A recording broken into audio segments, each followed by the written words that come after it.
Brian, Sarah, Jacob. Yeah, I'm here, Kim.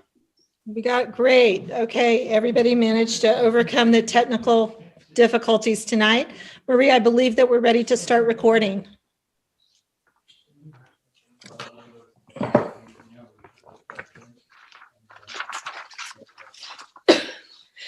Oops, sorry.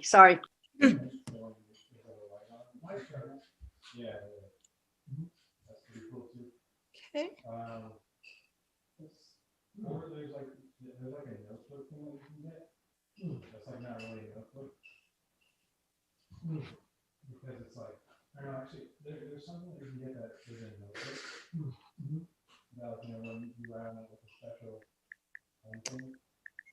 Okay, I'm going to start recording the meeting.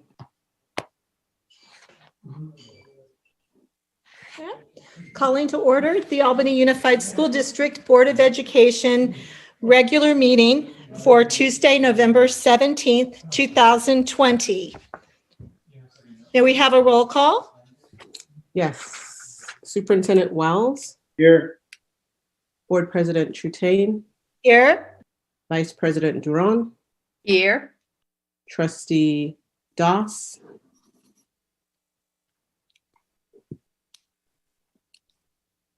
He's present. He was in and out of this picture. He's here. Okay. Trustee Oh, Clark. yeah, I'm here. Can you guys not hear me? Thank you, Trustee Doss. Trustee Clark. Here? Trustee Hinckley. Here. Student Trustee Mala. Here. Student Trustee Corzo Clark. Here. Thank you, Assistant Superintendent Williams. We move to item number 2 on our agenda, the Pledge of Allegiance. Please feel free to join in. Begin. I pledge allegiance to the flag of the United States of America and to the republic for which it stands, one nation, under God, indivisible, with liberty and justice for all.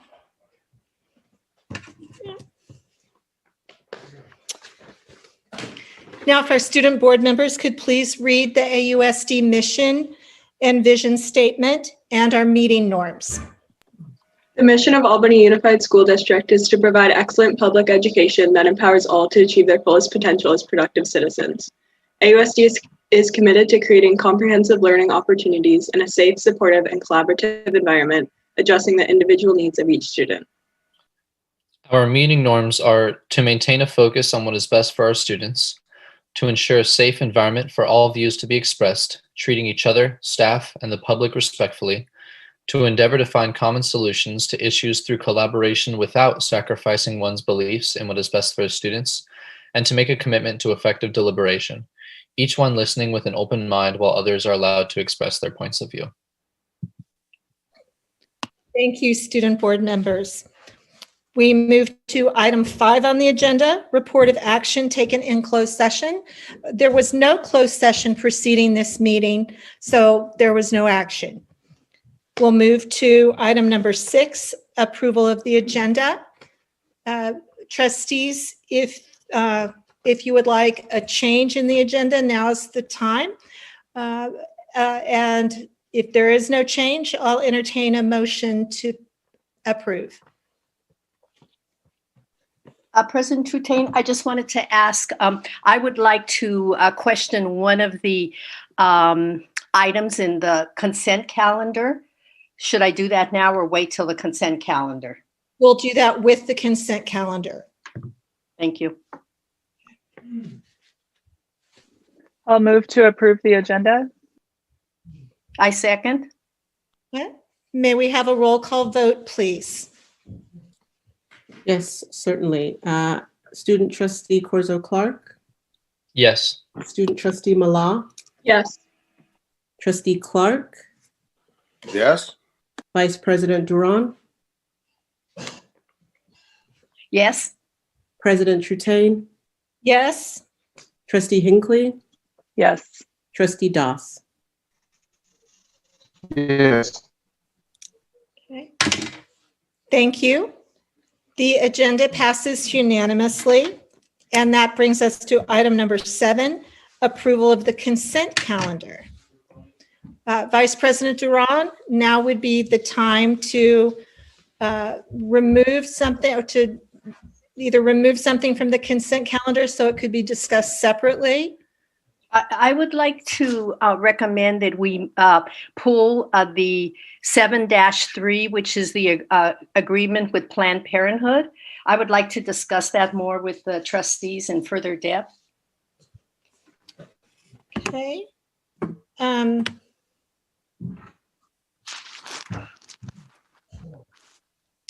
Okay, so I'm considering what the proper procedure is for this.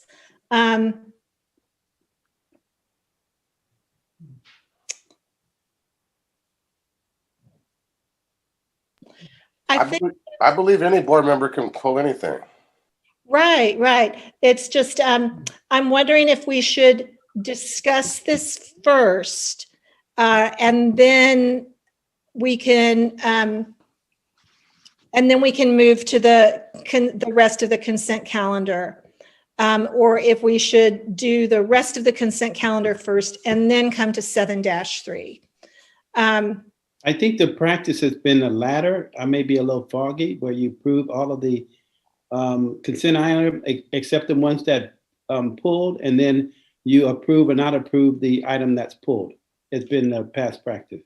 I will go ahead with that. So I would like to make a motion that we approve the consent calendar for items 7-1, 7-2, and 7-4. I'll second. May we have a roll call vote? Yes. Student trustee Corzo Clark, Yes. student trustee Mala, Yes. Vice President Duran, Yes. President Trutain, Yes. trustee Hinckley, Yes. trustee Doss, Yes. trustee Clark. Yes.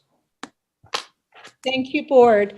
So items 7-1, 7-2, and 7-4 were approved unanimously by the board.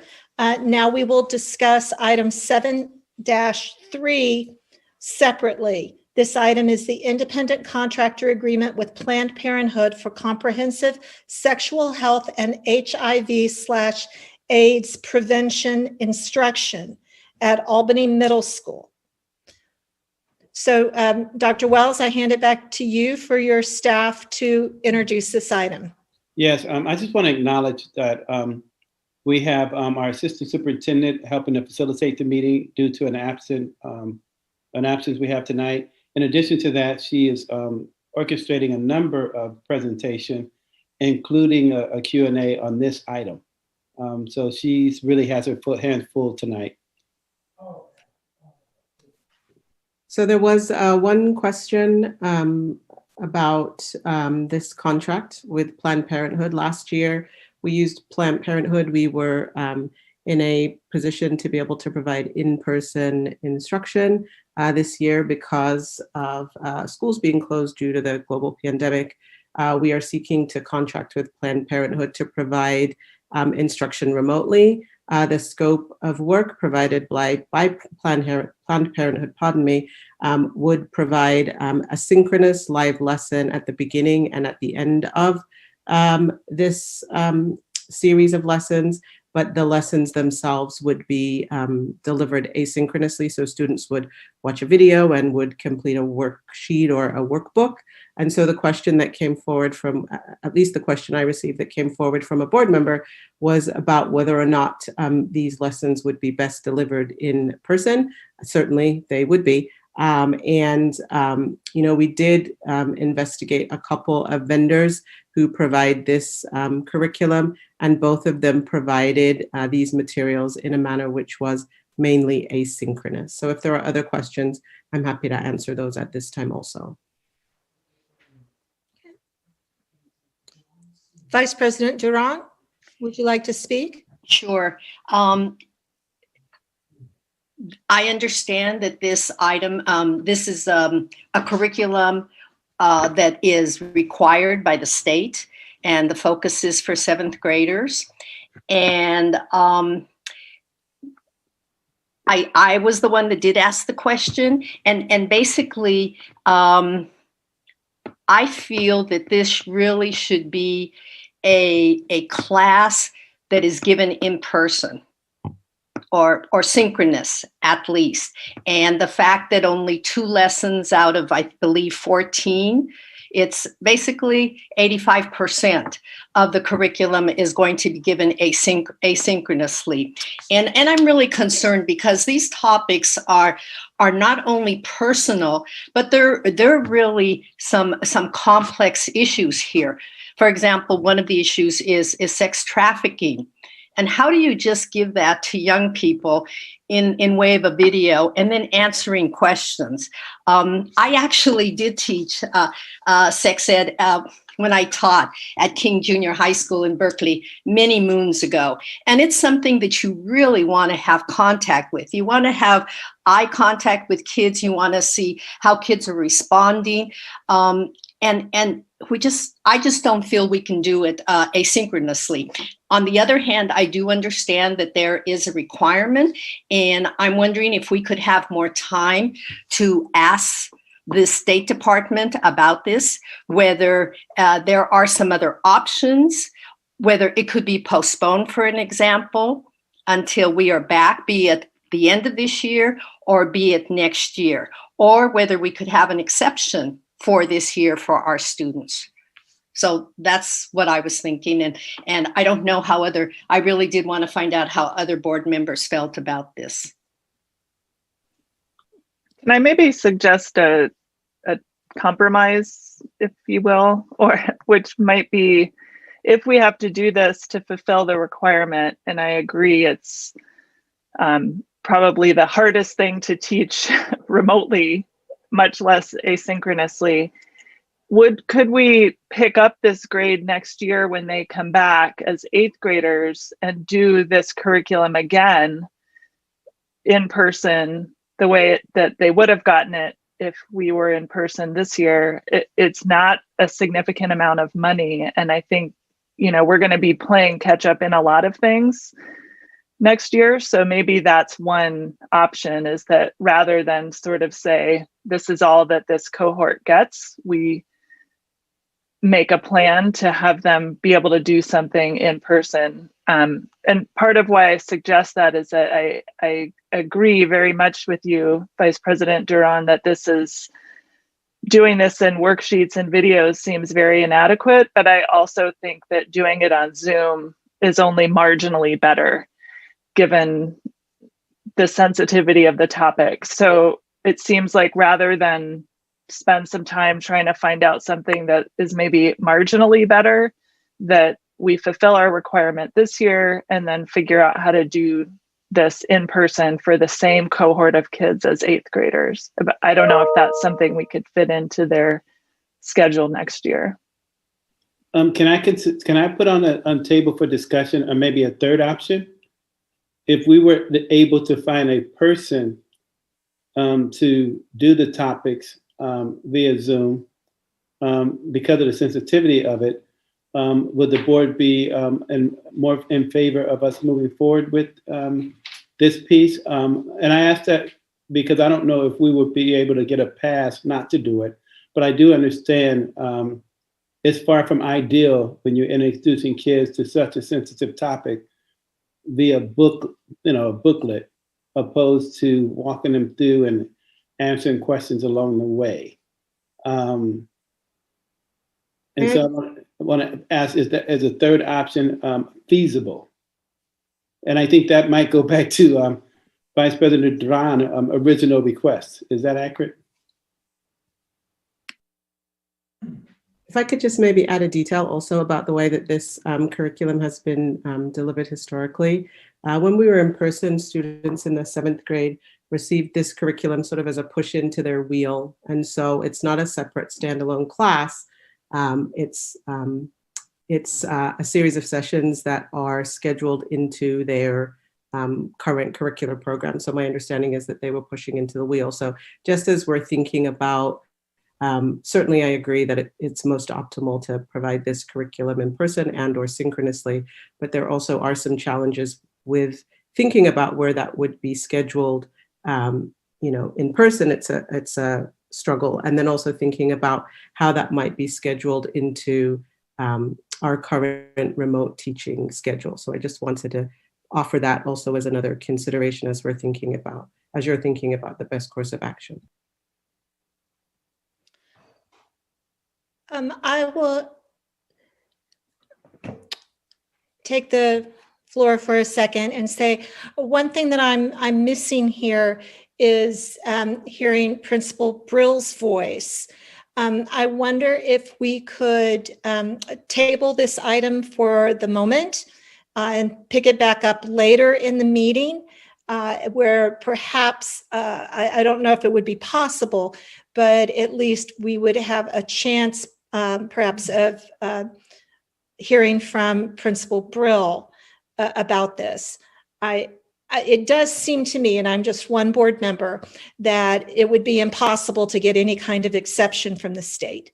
I think that's just not something that we could conceivably do during this difficult time. So I think that we will have to figure out some way of delivering the content to these students. And if the board is not in favor of this contract, then we would need to talk to Assistant Superintendent Williams about other options, and we would have to get something moving fairly quickly, I believe, to make sure that it happens. So that would be my suggestion, to see if we could table this for the moment and take it back up later in our meeting tonight. And at that point, we could finish our discussion. Yeah, I have a question, President Trutane. Go ahead. Yeah, I wanted to ask if Dr. Wells can please restate what his suggestion was. Just want to make sure I heard it correctly. As it evolved, I think it went back to the original concern that Vice President Duran had, this is a highly charged and sensitive subject, sex education for middle school. And instead of it going booklet, that there be an instructor teaching it there and guiding and assisting so that they can answer questions along the way, opposed to the asynchronous piece because of the nature of the topic. And I think the sentiments were expressed also by Trustee Hinckley.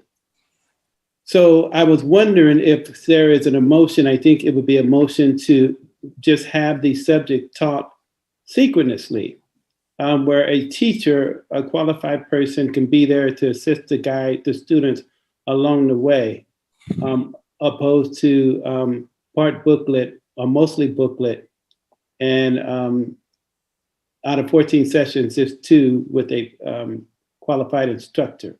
I think that was the desire. I think that would be kind of consistent with what parents would want with their kids. So I think if the board went on and made that we would have to figure out how we do that.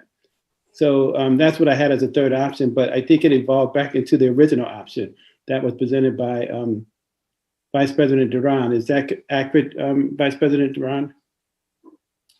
Yes. Yeah, thank you, Dr. Wells. I just wanted to make sure I heard it correctly. I think it's a great idea. I don't know if I should propose something. Trustee Doss hasn't spoke yet, but I think it's a great idea to have the option to ask anybody if they're willing to volunteer to do this, because I agree, I don't think it should be done asynchronously. So wanted to give Trustee Doss a chance to speak, and then I didn't want to kind of go over what President Trutane was asking, but maybe if we could table this and then see if we have any willing volunteers, and if not, we can talk about it again. Yeah, I agree with that as well. I think it should be taught by a teacher so that students can engage. Would that be okay, President Trutane? I didn't want to kind of go over, because you already mentioned a motion, it sounded like. Okay, so I think where that leaves us then is, okay, so the option would be either bringing this back later in the meeting or simply tabling it to the next meeting. And I haven't heard Superintendent Wells or Assistant Superintendent Williams talk about the time constraints on this item. There's an additional option in that the board could make a motion to approve it with the contingency of having it done synchronous, and we would have to figure it out. I think that's the sentiments of the majority of the board, unless I misread what they said. Yeah, but if we go into a contract with a provider and then we have our own teachers doing it, then we wouldn't need to pay them. The providers, right? I think the idea is that we're using the Planned Parenthood curriculum, but that we have figure out how to have somebody guide the students through the pieces that are currently structured to be asynchronous. So we're still using the contract. And I would feel a little bit uncomfortable voting on it that way, that we use their curriculum in their contract, and just with the idea that we would have a teacher present synchronously to sort of guide the discussion, when we don't know if we have someone who would be willing. The teachers are all working very hard right now, and we may not, we could approve it with that condition, but then it would come back to the board anyway if we would be unable to find a teacher who would be willing to take that on. So, I mean, I would prefer to have it all figured out before we vote on it. I agree. Could Assistant Superintendent Williams respond to the question I believe that you had, Ms. Trutain, about the time element? And could we wait for another meeting to do further investigation to see if we could identify a teacher somewhere? Or I know in the past, there were also clinics, health clinics, that had the expertise that used to present as well. So I think certainly there was a hope that the contract would be approved so that arrangements could be made for the curriculum to be disseminated sooner rather than later. But I think it would be preferable to wait until the next meeting in order to give Principal Brill an opportunity to weigh in and speak to sort of the feasibility of being able to offer this program in a different way. Okay, so that sounds like to me that that's a recommendation to table. Do I have any objections from the board? Can we move to, well, if there's no motion, then the item is simply tabled. Okay, seeing no motion, then I'm going to move on to our agenda item 9, Superintendent and board members' reports. Now, we met just last Tuesday, and so I have nothing to report. And hopefully we can hear from... We got your hint, President Trutain. I too would table my report to the next meeting. I would like to let Trustee Doss go first because I think it's appropriate.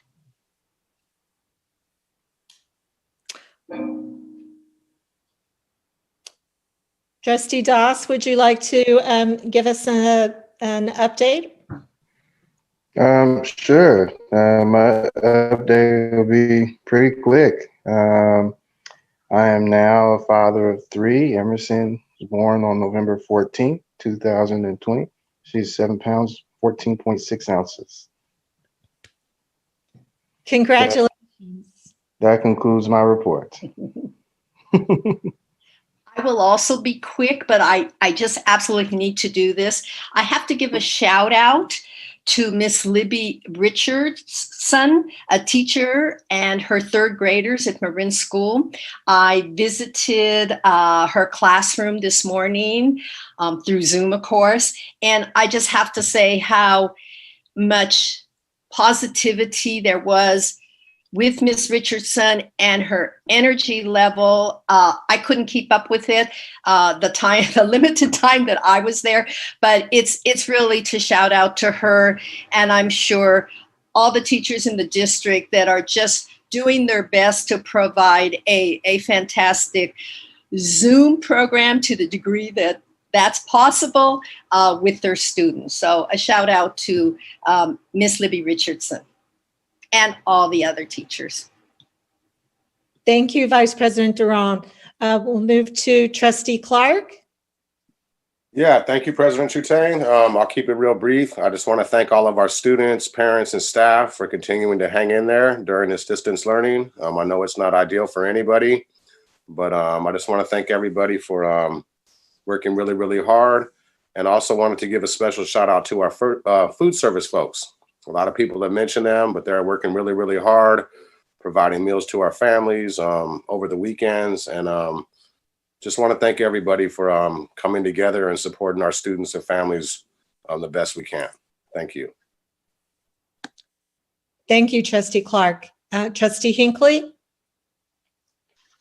I don't have a report. Thanks. We move to the student board member reports, and I understand it's Spirit Week at the high school, so we might be hearing about that. Yeah, we have had a couple of those events already happening, but some announcements for all students first. So there will be no school starting next Wednesday, November 23rd through November 27th due to the Thanksgiving break, obviously. And then beginning Monday, November 2nd, this is just a continuous report out that we're going to keep doing. AUSD is serving up to 3 grab-and-go meals free to all children 18 and under, regardless of your enrollment in the district or eligibility for free or reduced meals. Meals can be picked up at the high school cafeteria on Mondays, Wednesdays, and Fridays from 11:30 a.m. to 1:30 p.m. So now for the high school, to lift spirits and build community, Albany High School leadership is hosting a virtual Spirit Week starting November 16th. Each day includes a different activity, including a teacher gaming live stream, which happened today, which was very fun to watch, a cooking competition, which happened yesterday, a talent show, and a teacher, staff, and appreciation to wrap up the week. There is 1 week left for the item drive for the Berkeley Food and Housing Project, a local organization that supports individuals and families experiencing homelessness.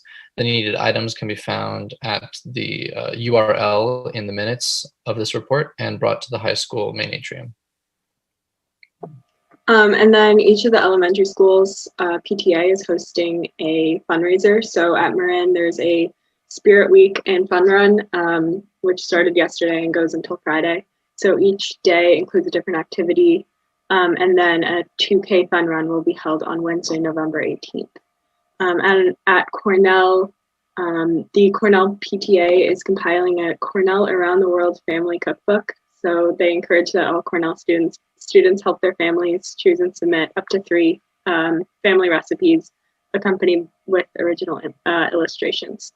And then all of the recipes are going to be featured in the community cookbook. And at Ocean View, the Ocean View PTA is holding a Chipotle fundraiser this Wednesday, November 18th. So that's tomorrow from 4 to 8 p.m. And there's more information, as we always say, for each of the activities on the respective site websites. Thank you, Student Board Member Malat and Student Board Member Corzo Clark. We're now at item 11 on our agenda. That's persons to address the board on matters not on the agenda. We have several speakers. So if you want to address the board on a matter that is not listed on the agenda, now is the time to raise your hand. And Julie Busgang will be our first speaker.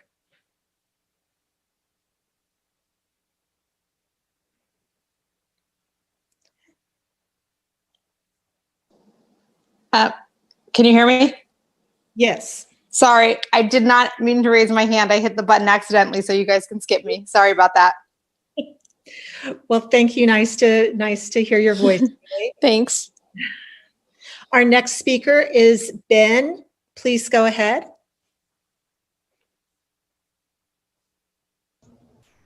Hello, my name is Ben Wallace, and I am speaking as a member of the Albany Disability Squad, and As many of you know, we're a parent collective formed to advocate for educational justice and equity in Albany schools. And I wanted to just update you on the survey that we conducted about in-person education. I was very pleased to see that the district released a survey today to all families to better understand needs around in-person instruction. And as a preview, I thought I'd share some of the results of the survey that we did with our own membership on October 29th. We received about 36 responses, which was about 50% of our membership.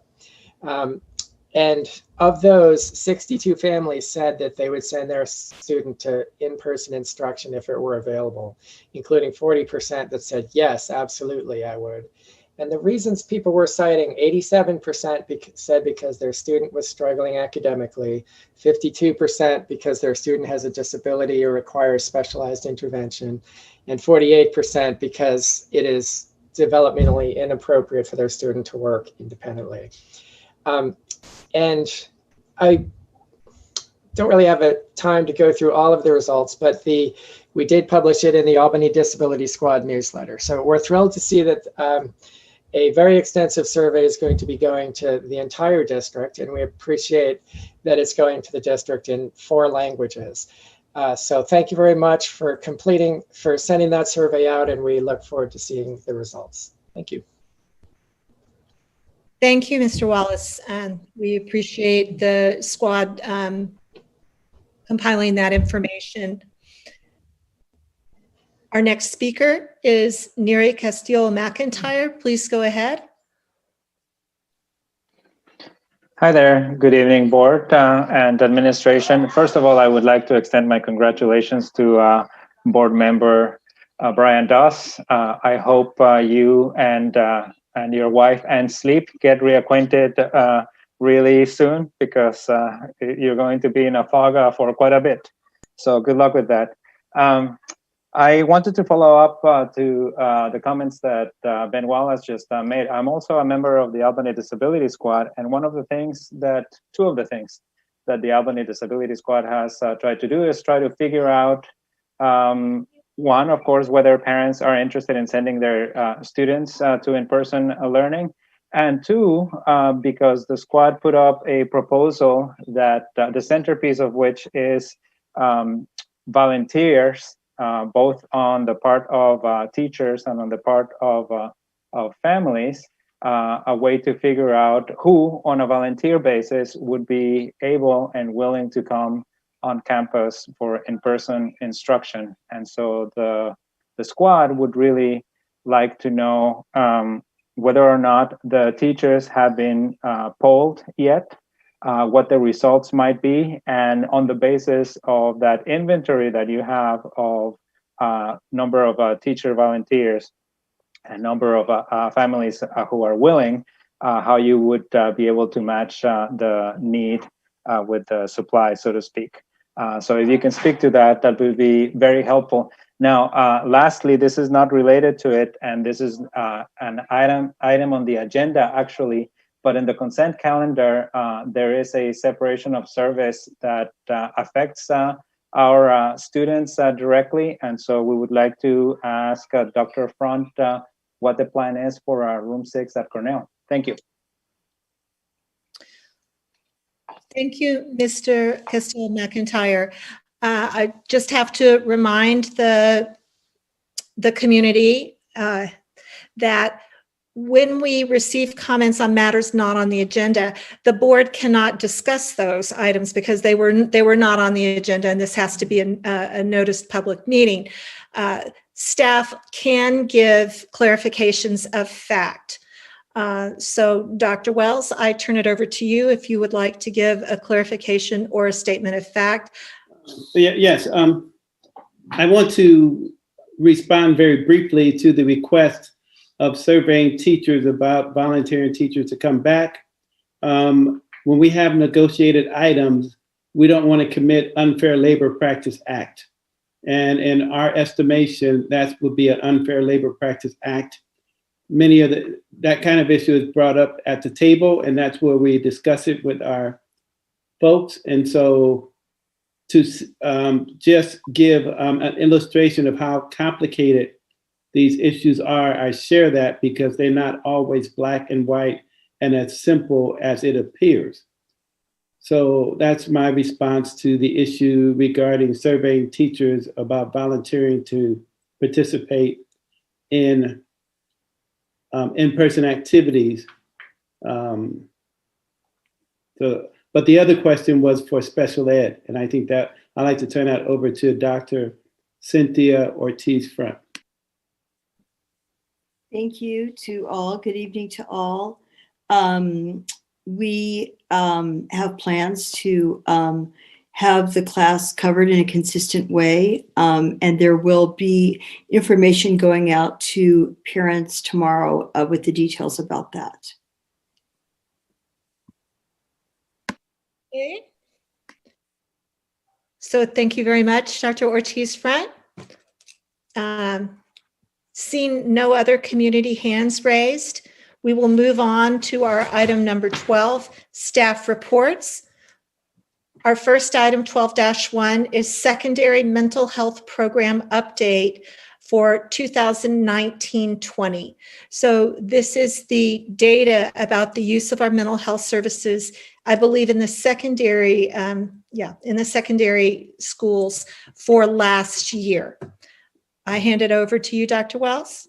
Yes, I want to remind staff, it looks as if we have 4 staff reports tonight, that we adhere to the timeline is very important. For instance, the first report is 20 minutes. I suggest we try to make it work within 15 minutes and 5 minutes for Q&A. And I want to do that for every report. I will give a 5-minute warning via a clock because we can't have for example, a 1-hour scheduled report and it goes on for 3 hours. That's not okay. So we're going to adhere to strict timelines, and I'm going to show my 5-minute warning. That means wrap it up and get into the Q&A. And we don't want to cut anybody off, but we do want everybody to respect the time and adhere to the timeline. With that said, first up, we have our secondary mental health program update by our very own Shelley Ball from the high school. And well, you know what? Let me rephrase that and turn this, or hand it off to our executive director, Alexia Ritchie. Thank you, Superintendent Wells and President Trutain, all those that are joining us today. I appreciate you being here for this critical information that we share out with our community yearly. The purpose of this staff report is to provide an update to the Board of Education in our community on the secondary mental health programs with data from 2019-2020. The secondary mental health program provides mental health assessments, referrals, and therapeutic intervention for students at Albany High School, McGregor High School, and Albany Middle School. This report will focus on the clinical program, cite some data points, address peer helping and consultation and training from 2019-2020.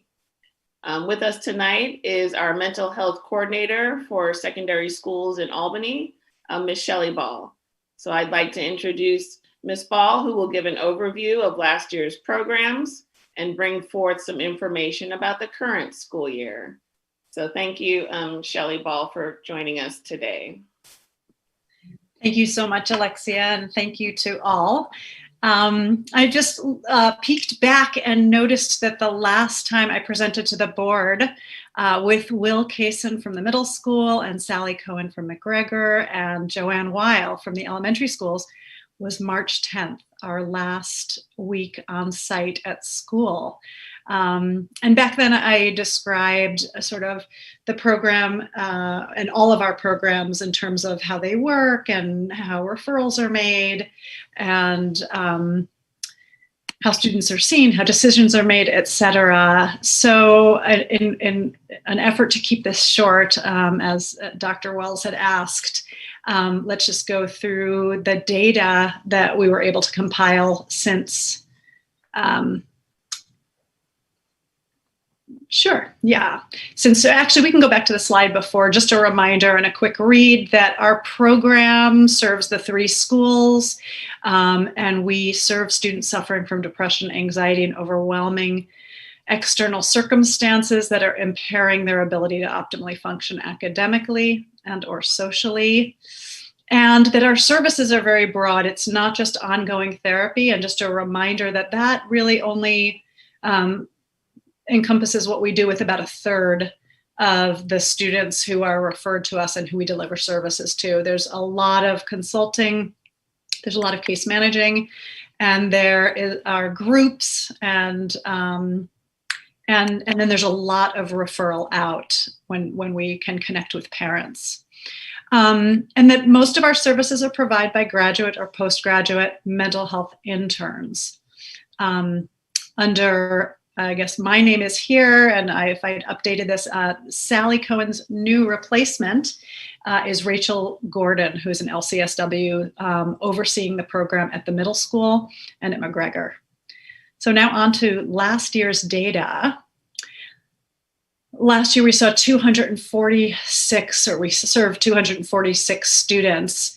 Again, some of them without meeting. It was conversations with their parents, referral out for many of them.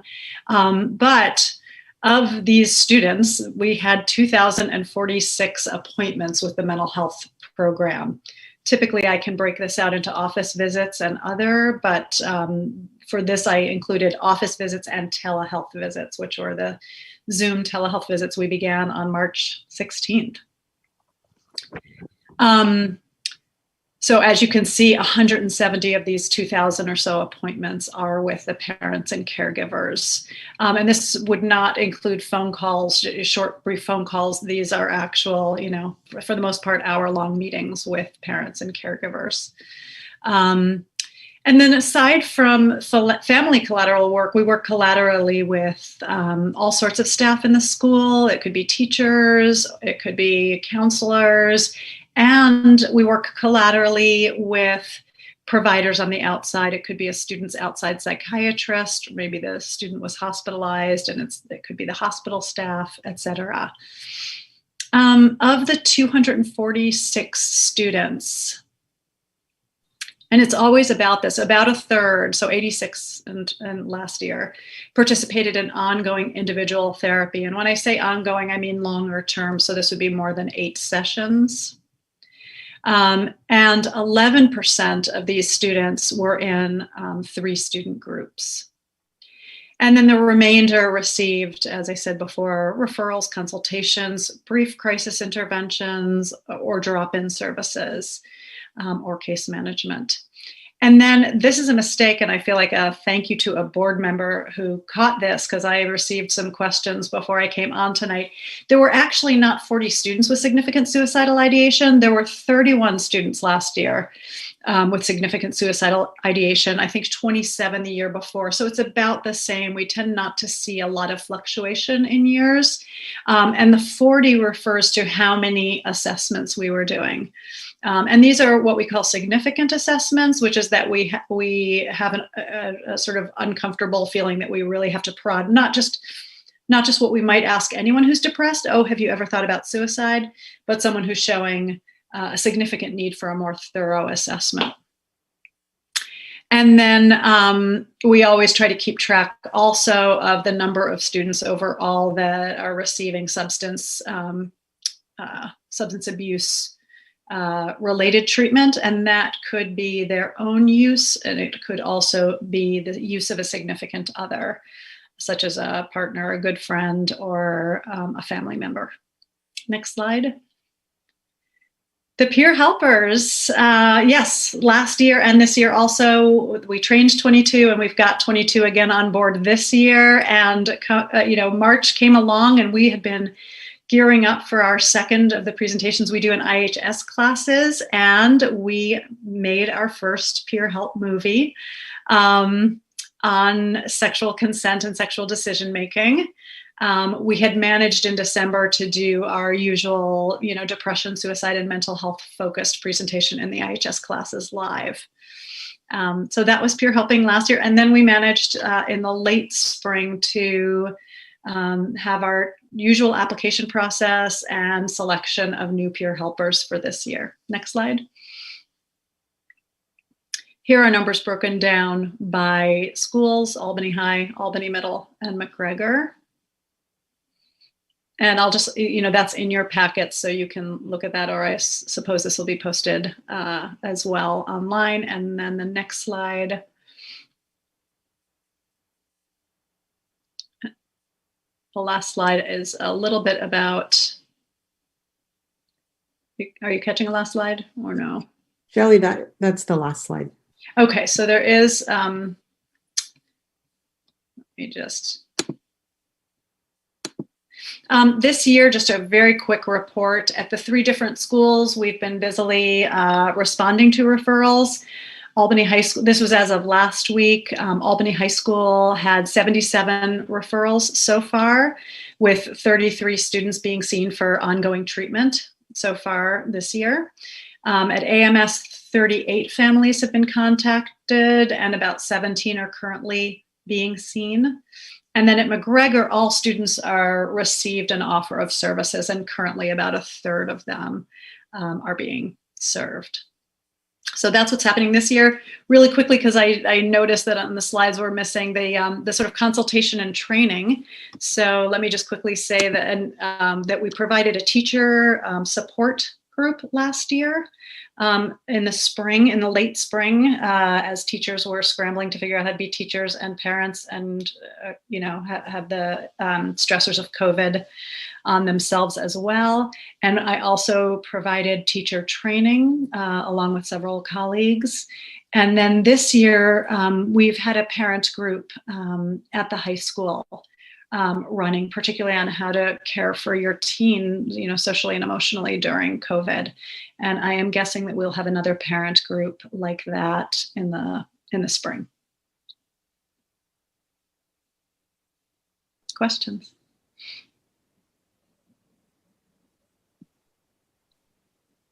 Thank you, Ms. Paul. I appreciate that. We'll open it up for any questions.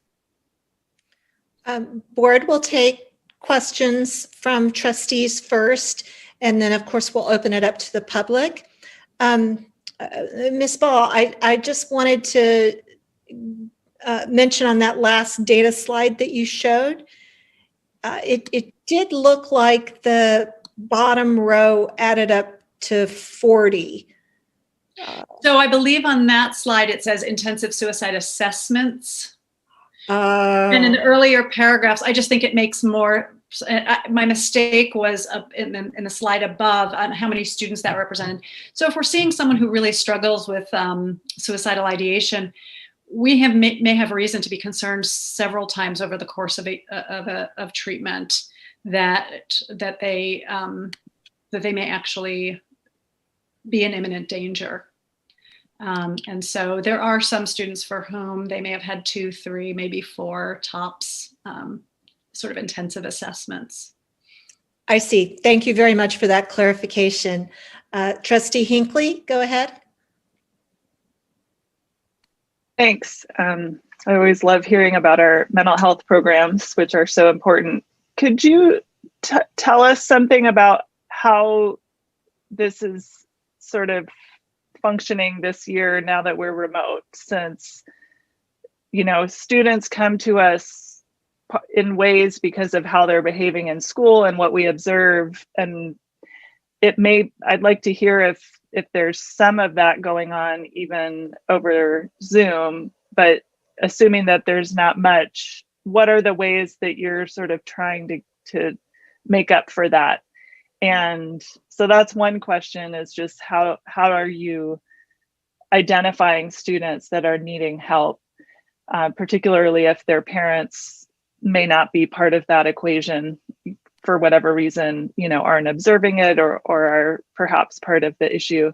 And then secondly, just what are the sort of challenges that you're seeing generally? We've been talking a lot about the impact of being remote on mental health, and I'd love to hear your assessment based on your observations about what some of those impacts might be. Thanks. So to your first question, there is no doubt that we are missing out on some of the most critical students and the most vulnerable students that we used to see. We know that because when there are referrals, We can't get the student to engage with us in the way that we could have if we were pulling them out of, a class. We know that because their friends might be reporting to us, and then we try to reach them, and we try through the friend, and I think it's less safe for many students to be speaking from their homes. It's a really difficult one. It's less safe feeling, is what I want to say, to them, that someone might walk in or something like that. They just don't have the same privacy.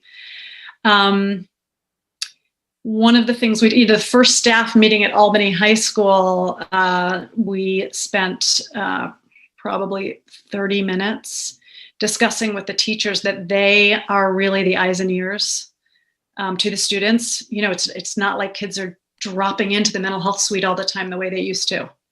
And so, friends or, the teacher doesn't always see everything, but the friend does. And so the teachers are really our eyes and ears. And as you can imagine, with a lot of screens still off, the teachers are feeling equally unable to really ascertain what a lot of their students might be going through. So we're missing out on a lot. But we trained all the teachers on how to get in touch with us quickly, how to talk with a kid. One of the teachers talked about work she had done, pulling students into breakout rooms alone to check in with them, maybe during class time while the rest of the class was working. So we're trying to get as creative as we can, but there's no question that we are missing. And even the referrals that we're getting and the students we're serving, I would say, are not if the curve used to be, from moderately vulnerable to very vulnerable, that whole curve has shifted, and we're seeing less vulnerable children, students than we were before. There's no question about that. So, for example, if parents call me and wonder what they can do about their kids, a lot of the parents that I would have pushed last year to find outside services, we have the capacity to serve their kids this year, which we've never had before, right? We've always had wait lists. And so I still have the same team of 6 interns, 4 at the high school, 1 at McGregor, 1 at the middle school, with others crossing over to sort of complete each of the program's needs. But we're seeing a different group, and we're just doing our best. I'm emailing, or the interns are emailing students multiple times, like, really, you want to just say a quick hi? It's taking us a while. Sometimes the students are meeting with us off screen, and you can imagine how hard that is, and it just takes much longer to build the trust. So there have definitely been challenges, and we're doing a lot of talking with our mental health colleagues in other schools and just trying to be as creative as we can. To your second question, what are we seeing? So we're seeing that for a small segment, this COVID shelter in place is an incredible relief in terms of the students who can really get the work done, but for whom school was just a living nightmare, the social aspects primarily. But for most kids, I'd say the mental health challenges brought on not only by COVID, but by online learning is much greater. And the student board members would have a better sense of this, but I feel like a lot of students feel like they're working much harder.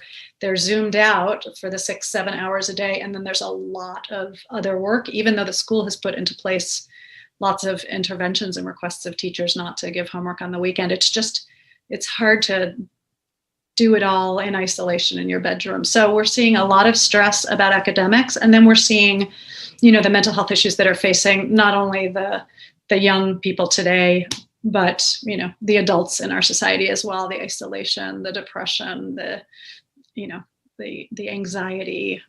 It's all just up.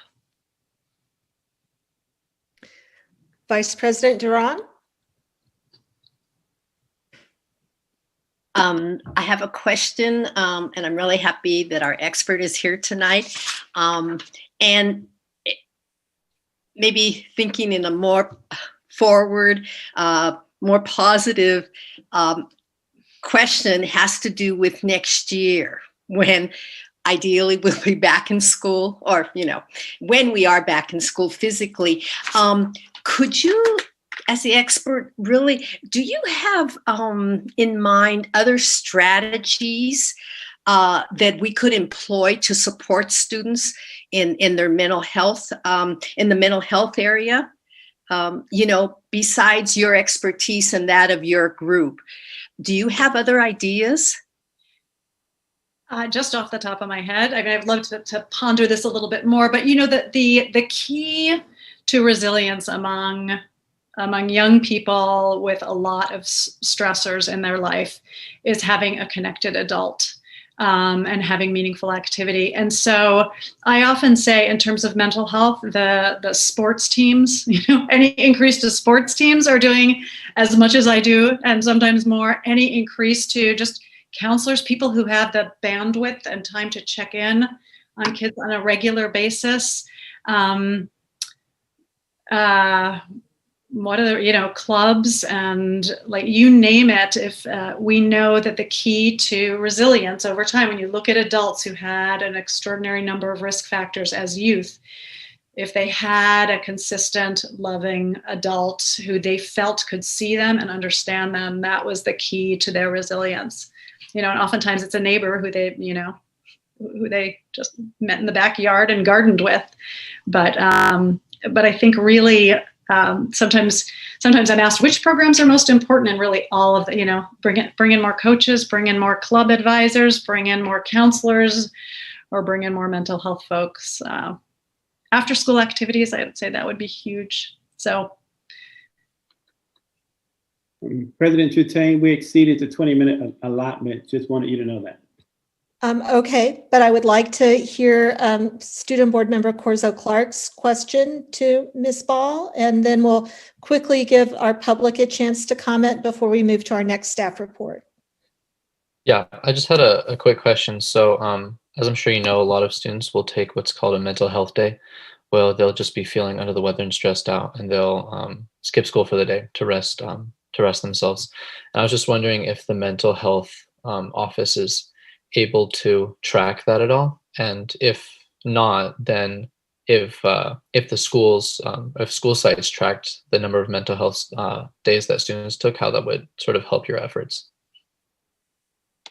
That's such a great question. And no, there's no tracking of that, because there's nothing in attendance whereby a student or parent could write in that it was a mental health day versus a health day. And also there's such an overlap between feeling really anxious or feeling really depressed and feeling too tired to get out of bed or stomach hurting. It would be so hard. It would be a great survey. And I think it would have to be an anonymous survey of the students, you know. Have you taken one? How often do you take one? That's a great question. Okay. Thank you. I'm checking with our public to see if there's a public comment. Seeing no public comment, I'd like to thank Ms. Ball for joining us tonight. You provide such a necessary service and do it with such optimism and energy. It's always good to see you, and thank you for taking care of our students. Appreciate it. Thank you so much for all of your care for our students as well. And now we will move on to our second staff report of the night, 12-2, our enrollment data report. Dr. Wells? Yes, the next report, our second staff report, as just mentioned, is the enrollment data report. And I'll turn this over to our Executive Director, Alexia Ritchie. Great, thank you, everyone. Tonight I'm going to present a staff report on the current enrollment data for the 2020-21 school year. You know, enrollment and average daily attendance are critical factors in building a school district's budget. And so appropriate staffing, for example, is also contingent upon accurate accounting of student numbers. And so by examining our current enrollment, the district's able to allocate funding and staffing in a fiscally responsible manner. So this enrollment data tonight will provide some details regarding current district and site enrollment. interdistrict transfer enrollment, especially by ethnicity, and exit reasons for the students leaving the district, just to give you a snapshot of where we are today. So thank you, Assistant Superintendent Williams. Our first slide. What I'd like to present now are just, again, a current snapshot of where we are as a district. I think the total number right now, and this is as of today or as of perhaps a couple of days ago, the total district enrollment is 3,501. That includes everybody who is enrolled through from transitional kindergarten through 12th grade, plus our transition program. Our transition program serves our students from the ages of 18 to 21.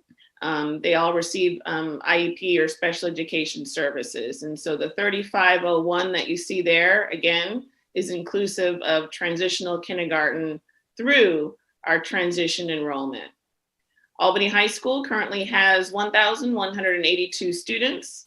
That's broken down into 9th grade, 291, 10th grade, 294. We have a little bit of a bubble in 11th grade at 308.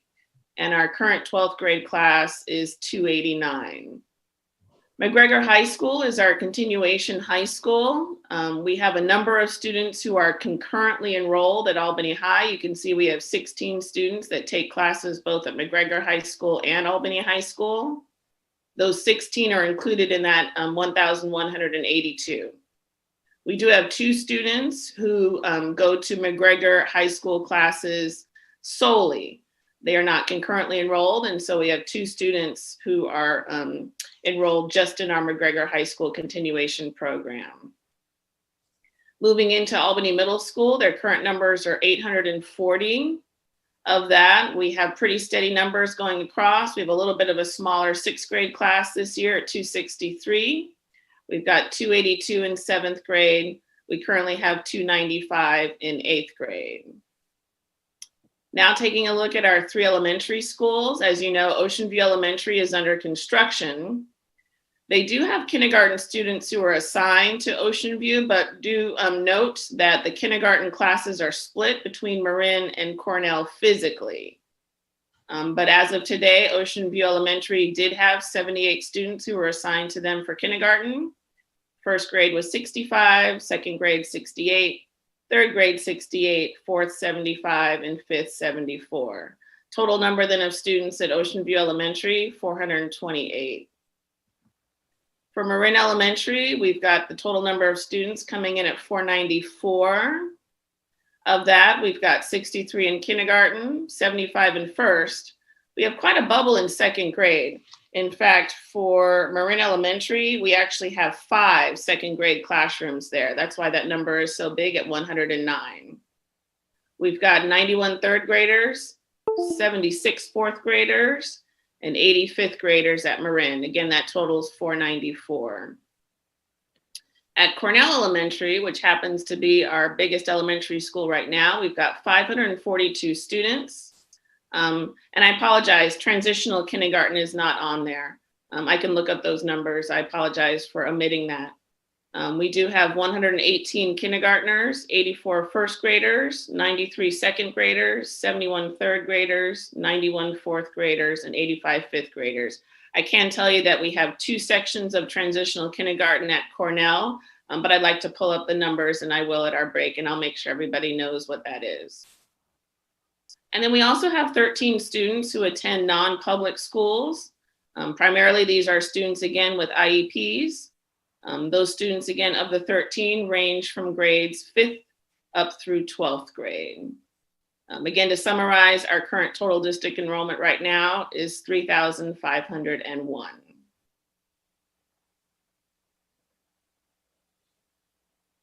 Out of those 3,501, we thought we would take a look at the current enrollment by ethnicity. Just to note that ethnicity is self-reported by the parent or the guardian when they enroll their students. So starting with Pacific Islanders, 0.09%. Our American Indian and Alaskan students are 0.2%. Filipino, 1.11. We have 3.4 students that identify as Black. 13.94% identify as multiple races. We have 16.48% identifying as Hispanic, 28.76% as white, and 28.85% as Asian. Sometimes the information is not listed or it's omitted. So if the information was not reported, we have to call it as such, and that was 7% of our population. Next slide, please. Thank you. There was a request to take a look at the interdistrict enrollment by ethnicity. And again, this information is self-reported by the parents or guardians when they're enrolling. So we're taking a snapshot at the 112 permits that we approved over the summer.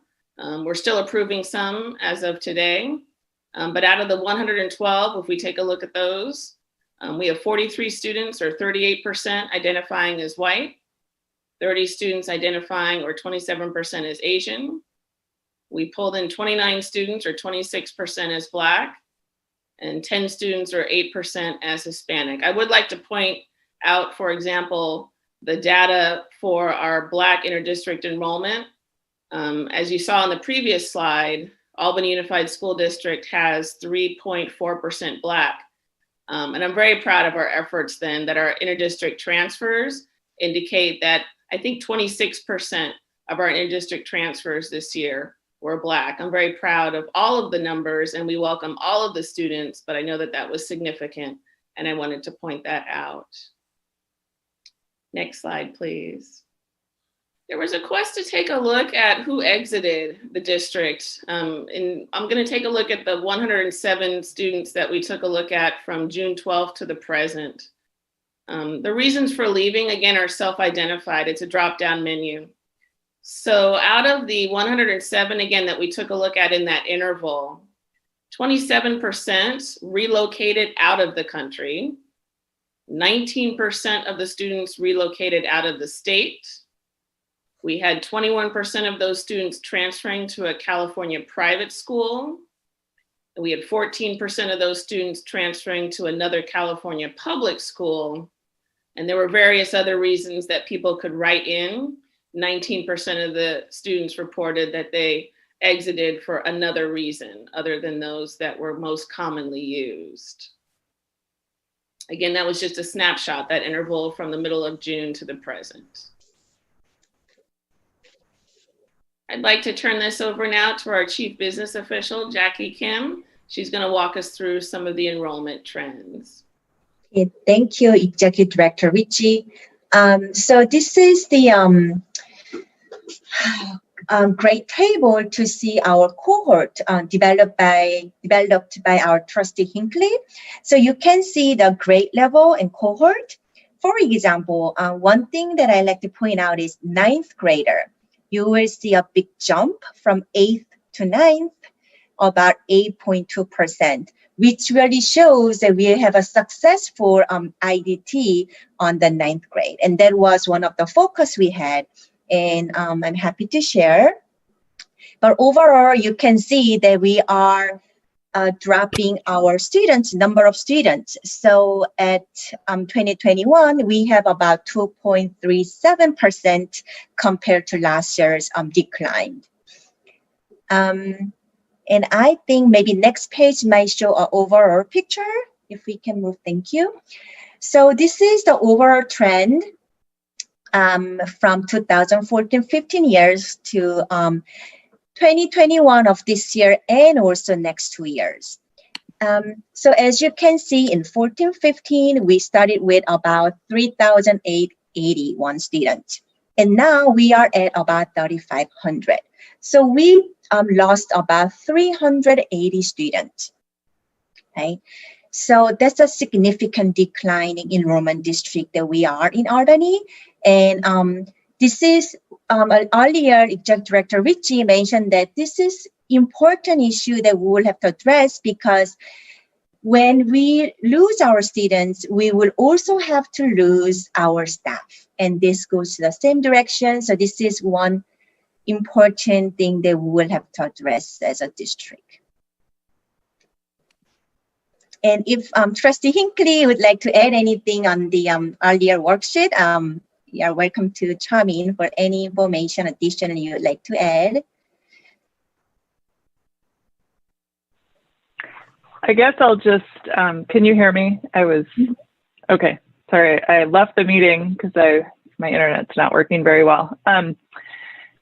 I guess I'll just explain that we put this together as part of the Budget Advisory Committee, partly because we were responding to perceptions that we were losing students at different junctures in the move from elementary to middle and high school. And what we discovered was that we really don't, that once a cohort sort of arrives in kindergarten, it stays that size for the most part until 12th grade, until this year, really, when we lost a lot of students across the grade spectrum because of the pandemic.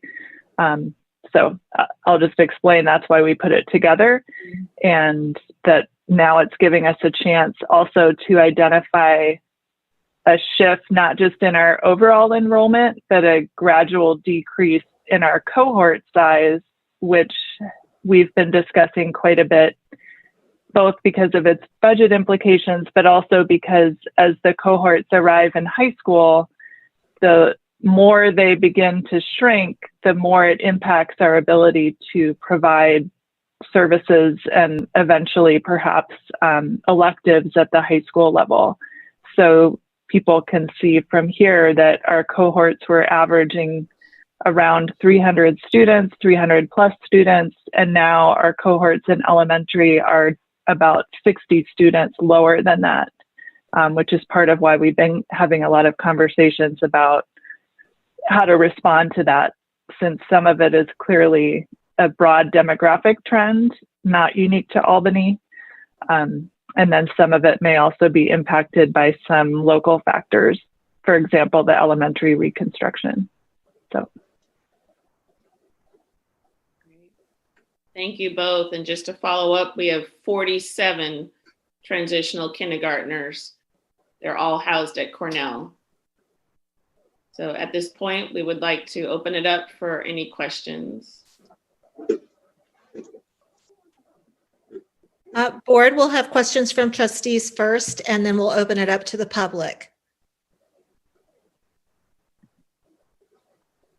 Go ahead, Vice President Drawn. I was just hoping, President Trutain, that you would be able to respond to a question that I had sent in earlier regarding the idea of our having a plan, developing a plan to address the issue of declining enrollment. And you sent me a response. I did, and I would be happy to share that with the rest of the board and the public. Trustee Hinckley mentioned the Budget Advisory Committee, which she is heading, and along with CBO Kim. And that group at our last meeting divided up into subgroups to address a number of different areas of concern. And one of those was interdistrict transfer students. And so the subgroup, which I'm a member of, is going to look at the great success that the district office had last year and try to build on that and strengthen that. So Executive Director Ritchie's slide showed that we were able to bring in 112 interdistrict transfer students, which helps them because they get an excellent Albany education, and which helps us because it enables us to provide a rich program at the schools. And we hope to help the district figure out how to advertise the fact that we're open for interdistrict transfers during this pandemic time. What worked last year, we might need to tweak that a bit. We might need to increase that. And we're going to have to do that during these stressful times. We've heard public comment at these meetings about, oh my gosh, I have these colleagues or I have these friends in a neighboring town and they would love to get into Albany schools. Somehow we have to activate those families. We have to let parents know that it is possible and that we would love to educate your children. Now, that's only the interdistrict transfer part is only a piece of the puzzle. Trustee Hinckley referred to, I think, a general decline of students, of public school students, which I believe is true throughout the state and is certainly true within the Bay Area, that a lot of families are moving out further from close in to the Bay. And so there's a number of different issues that could be addressed. I think that this subgroup of the Budget Advisory Committee is one important part of that. And I believe that their recommendations will come back to the board in the next couple of months. And that might be the best time to consider a board-appointed committee to study the broader issue about enrollment in the district. Thank you for asking, Vice President Duran. Student Board Member Corzo Clark.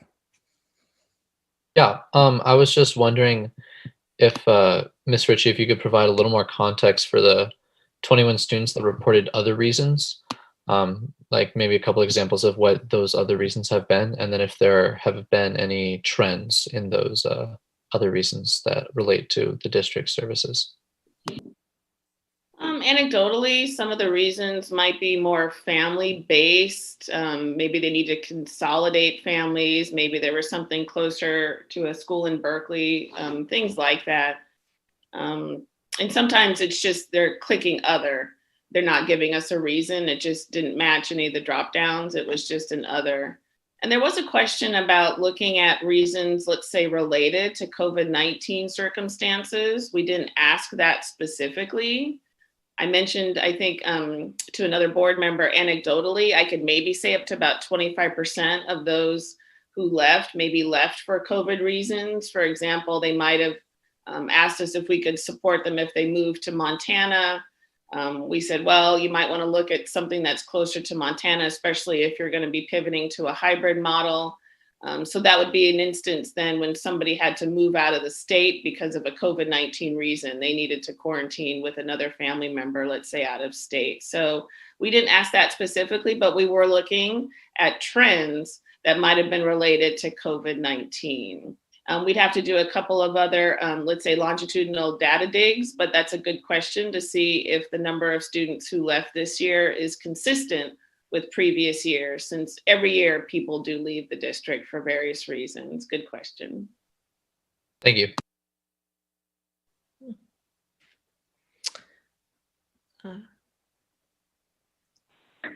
Can Go ahead. I just raise another point that is not, we didn't raise this enrollment issue specifically to talk about the budget, but I did just want to ask, maybe Jackie, you could explain how enrollment is actually impacting our budget this year and next year because of the unique circumstances surrounding COVID.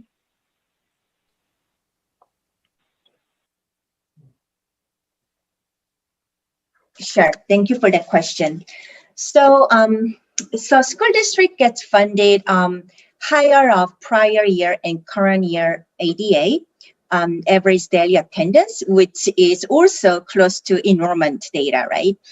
So for 2021, we are able to just copy over 1920 numbers.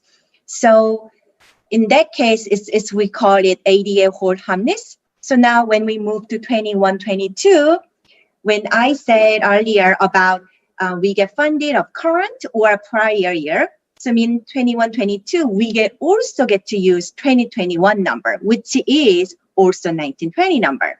So we get to use 1920 number, which is the enrollment of 3586 numbers for 3 years, 1920, 2021, and 21-22. Now, moving to 22-23, we don't have that hold harmless anymore. We don't have any the higher of, I mean, we still have a higher of those two, but then we are not gonna get that. So 22-23 will likely see around today's maybe enrollment number of 3,500 or possibly less, because this is our trend that what we show. Maybe it could be a range of 3,400 and right? And that affects budget as well, of course. Is it clear, Trustee Hinckley? Yeah. So in a way, we have a little time if we assume that some of this enrollment will come back once the pandemic is over or controlled or whatever metric we want to use. But also that if we do another successful campaign for transfers at the points that we prioritized before, coming in at 6th and 9th grade, that if we're able to get those numbers back up next year, then we might never see that dip in funding down to the levels that we have now. If we hope, I guess, is what I'm saying is we hope that this year, in terms of enrollment, is the lowest, and that even if our overall demographic trend is down, that we're able to mitigate some of that, as of next year. Definitely. And we're not going to just hope. We're going to let people know that we are open for inter-district transfer students. We're going to take action and have an active campaign. If we have public comment on this item, please raise your hand. We do. Our first speaker will be Cheryl Thies. Please go ahead.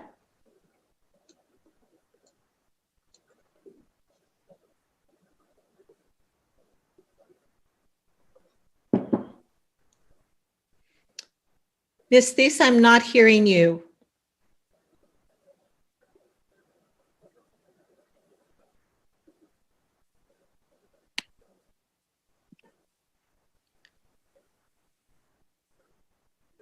Still not hearing.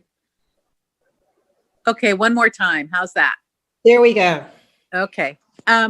So my question is, when we say that the cohort size has stayed stable over time, and I just didn't understand this, so it's just a clarifying question. Does that include the fact that we filled in those gaps with inter-district transfers, or is that cohort the same over time without regard to the inter-district transfers? In other words, is it that we're showing a steady cohort because we're filling in the gaps, or is the steady cohort and we're just adding additional students?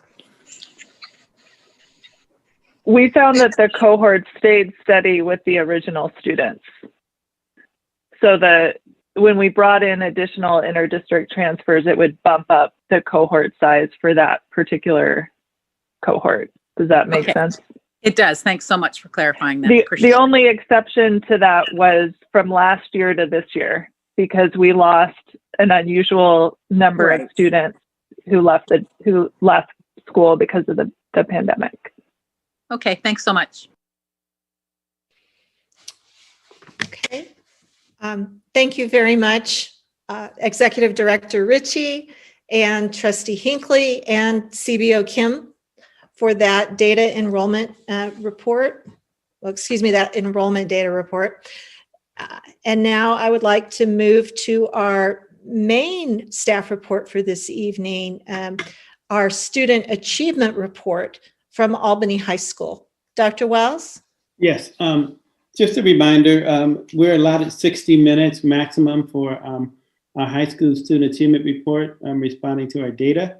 And at this time, I'm just going to pass it on to our very own high school principal, Principal Darren McNally. Hey, everybody. So let me go ahead and share my screen, and then we will get started.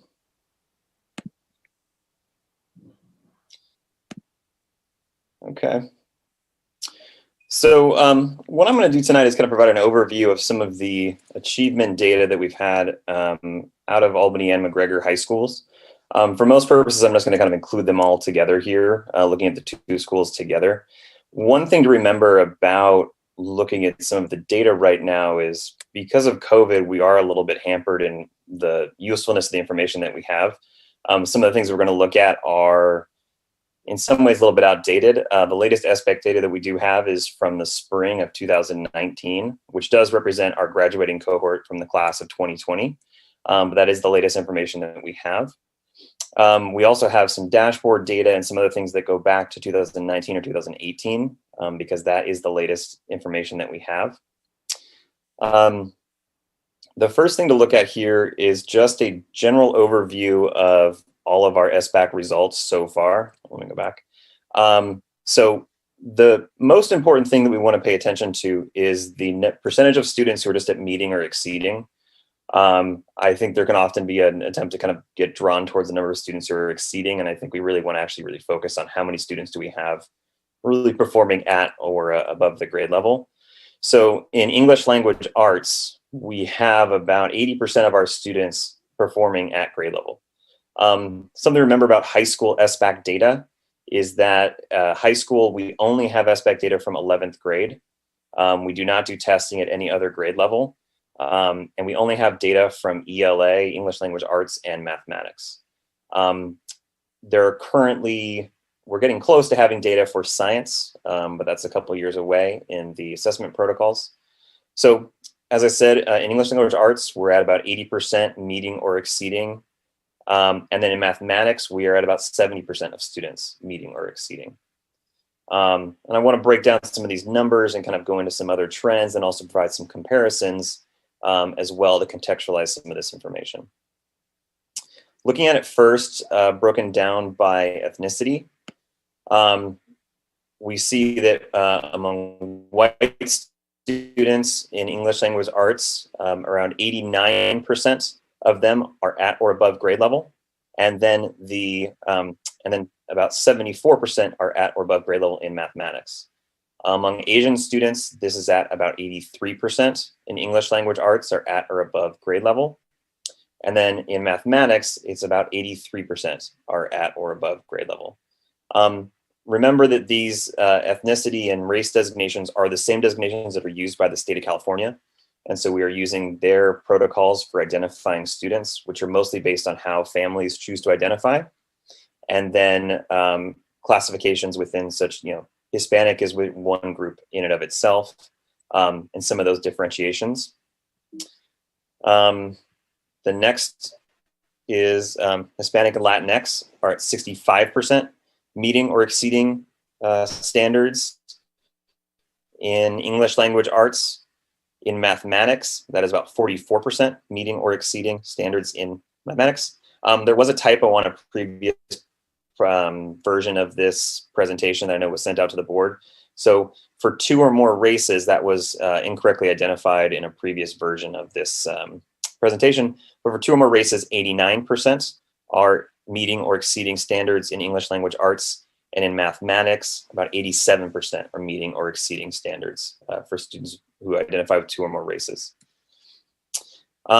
Looking at it from the perspective of socioeconomic status. So here what we're defining as low socioeconomic status is students who qualify for free or reduced price lunches. To qualify for free or reduced price lunch, eligibility starts at families living at 185% of the federal poverty level. For a family of 4, that's about $45,000 a year. For students who are low socioeconomic status, English language arts, they're at about 60%. For mathematics, they're at about 49%. Students who are middle high socioeconomic status, so students who do not qualify for free or reduced price lunch, about 87% English language arts and 77% in mathematics. So again, we see a noticeable disparity there. When it comes to disability, similarly, so students with disability or with disabilities, those are students who currently have an IEP. So those students in English language arts, 36% are currently meeting or exceeding standards. In mathematics, 27% are meeting or exceeding. Students without disabilities, so that is students without an IEP. So this would also include students with 504 plans. There we are at 83% meeting or exceeding standards in ELA. In mathematics at 73%. So of the groupings that I've shown so far, this is actually the most significant place where we see disparities, is with students with disabilities as compared with students without disabilities. Our next group is based on English learners. So The first category, so this is students who were ever categorized as English learners. That includes students who are now considered to be fluent English speakers. And in ELA, those students were at 76%. In mathematics, they're at 74%. English only is students who started school basically as fluently English, and English is the home language.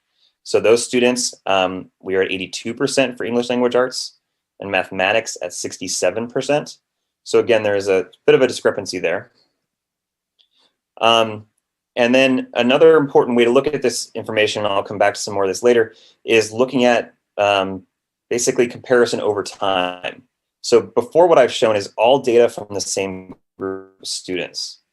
This then is looking at the class of 2020, the most recent data we have, and how those students were doing in 8th grade versus how they were then doing in 11th grade. So this captures changes that happened based on what occurred during their high school career. So here, English language arts, these same students, when they were in 8th grade, 66% met or exceeded standards in English language arts, and 72% met or exceeded standards in mathematics. In 11th grade, 80% met or exceeded standards in English language arts, and about 100% or exceeded standards in mathematics. This data is interesting because it actually shows significant improvement in the English arts area.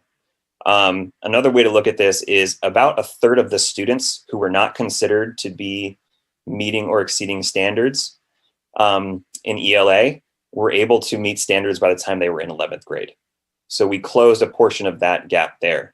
Mathematics, it was more that we had similar performance in 11th grade that we had in 8th grade.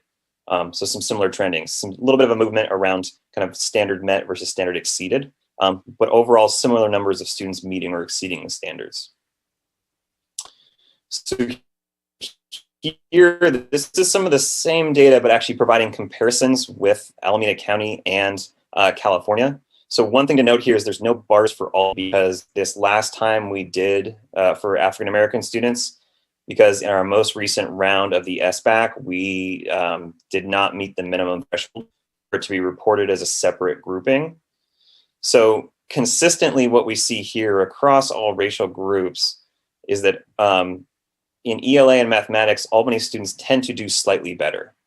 So we clearly have some very noticeable, very significant gaps, and those are very noticeable and significant gaps that we see county and statewide. Across pretty much every grouping here in mathematics and ELA. The one where that seems to be most noticeably similar is ELA for Asian students. We tend to be scoring right around the county average. But for pretty much every other grouping, we're scoring at least a little bit better when compared with Alameda County. One that does stick out in mathematics, we're actually doing, we have twice as, the proportion of our Hispanic Latinx students is actually about twice as much in mathematics. So we have a few areas we are definitely doing better. Some similar comparisons around socioeconomic status. We see something of a similar trend. In ELA, again, there's a clear gap between low socioeconomic status students and other students in Albany, and those are similar to the gaps that we see in Alameda County and statewide. Mathematics, again, something of a similar trend. In this area, we seem to be doing better in mathematics compared to some of our peers in Alameda County as far as the proportion of our students meeting or exceeding. And then our next comparison is around disability. So again, as I said before, there's a pretty glaring difference here between students with disabilities and students without disabilities. And also those trends tend to also be repeated throughout the county and the state. Of course, our ELA numbers are about twice as good as the county or the states, and our math numbers similarly. But again, these gaps still exist and persist. And then our last comparison is with English language learners. So again, very similar trends. Here in Albany, we're doing a little bit better, and we seem to have some of the same gaps as are present in the county and statewide. Next, so this is a different set of data, looking at something a little bit different. So this is the career college indicator. So the Career College Indicator is a rubric-based system that the state has set up to indicate from the graduating class different indications of being ready for college and career success, based on things like completing UC requirements, completing community college courses, minimal performance levels on the SBAC, and completion of CTE courses. Some of those apply to Albany and some of them do not. So here we're actually comparing the class of 2018 with the class of 2019. So again, this is a little bit older set of data. The color coding has to do with the way the state classifies different groups. It goes blue, green, yellow, orange, red, and I don't believe we have any reds. You'll notice some of the color codes will stay the same, or you'll see two different colors for the same number. And that's because part of what's taken into consideration there is change over time. So we did see clearly a dip in 2019. Some groups have done a little bit better. Some groups have done a little bit worse as far as looking at these outcomes. So those were, I'll come back to this. So these were based on race and ethnicity groupings. And then the college and career indicator based on English learners, students with disabilities, and socioeconomically disadvantaged. So there has been some trending there. Some of it's concerning. And then, let's see. The next group here that we have is around, so it's college and career indicator. Okay. Looking at some chronic absenteeism data. Actually, I'm gonna check something with my slides momentarily. Let's see. Okay. Sorry, I lost my place.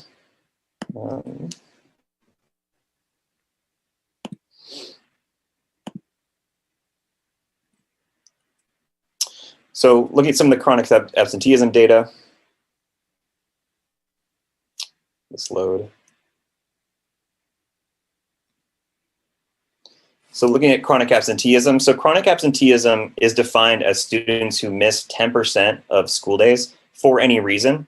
And that includes students who are absent for excused absences. So and things like that.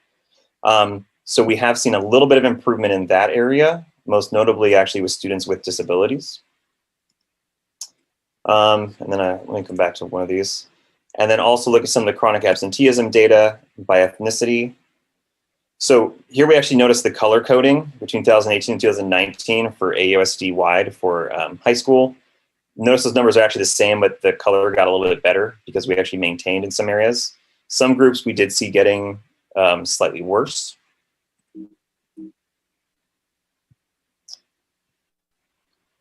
And then so just to summarize some key points from what I've covered so far. So we're clearly seeing higher performance in AUSD than comparisons with county and state. We're also seeing within AUSD significant opportunity gaps existing, especially in race and ethnicity, disability, and socioeconomic status. One thing to point out, like I said, we did not have data from the 2019 year for Black and African American students. I did take a look at 2018 though, and this is a little bit apples and oranges, but part of 2018 showed a gap that was consistent. So definitely lower performance for African American students. We have seen some improvement in ELA in high school, so that comparison between 8th grade and 11th grade, and the math did remain consistent.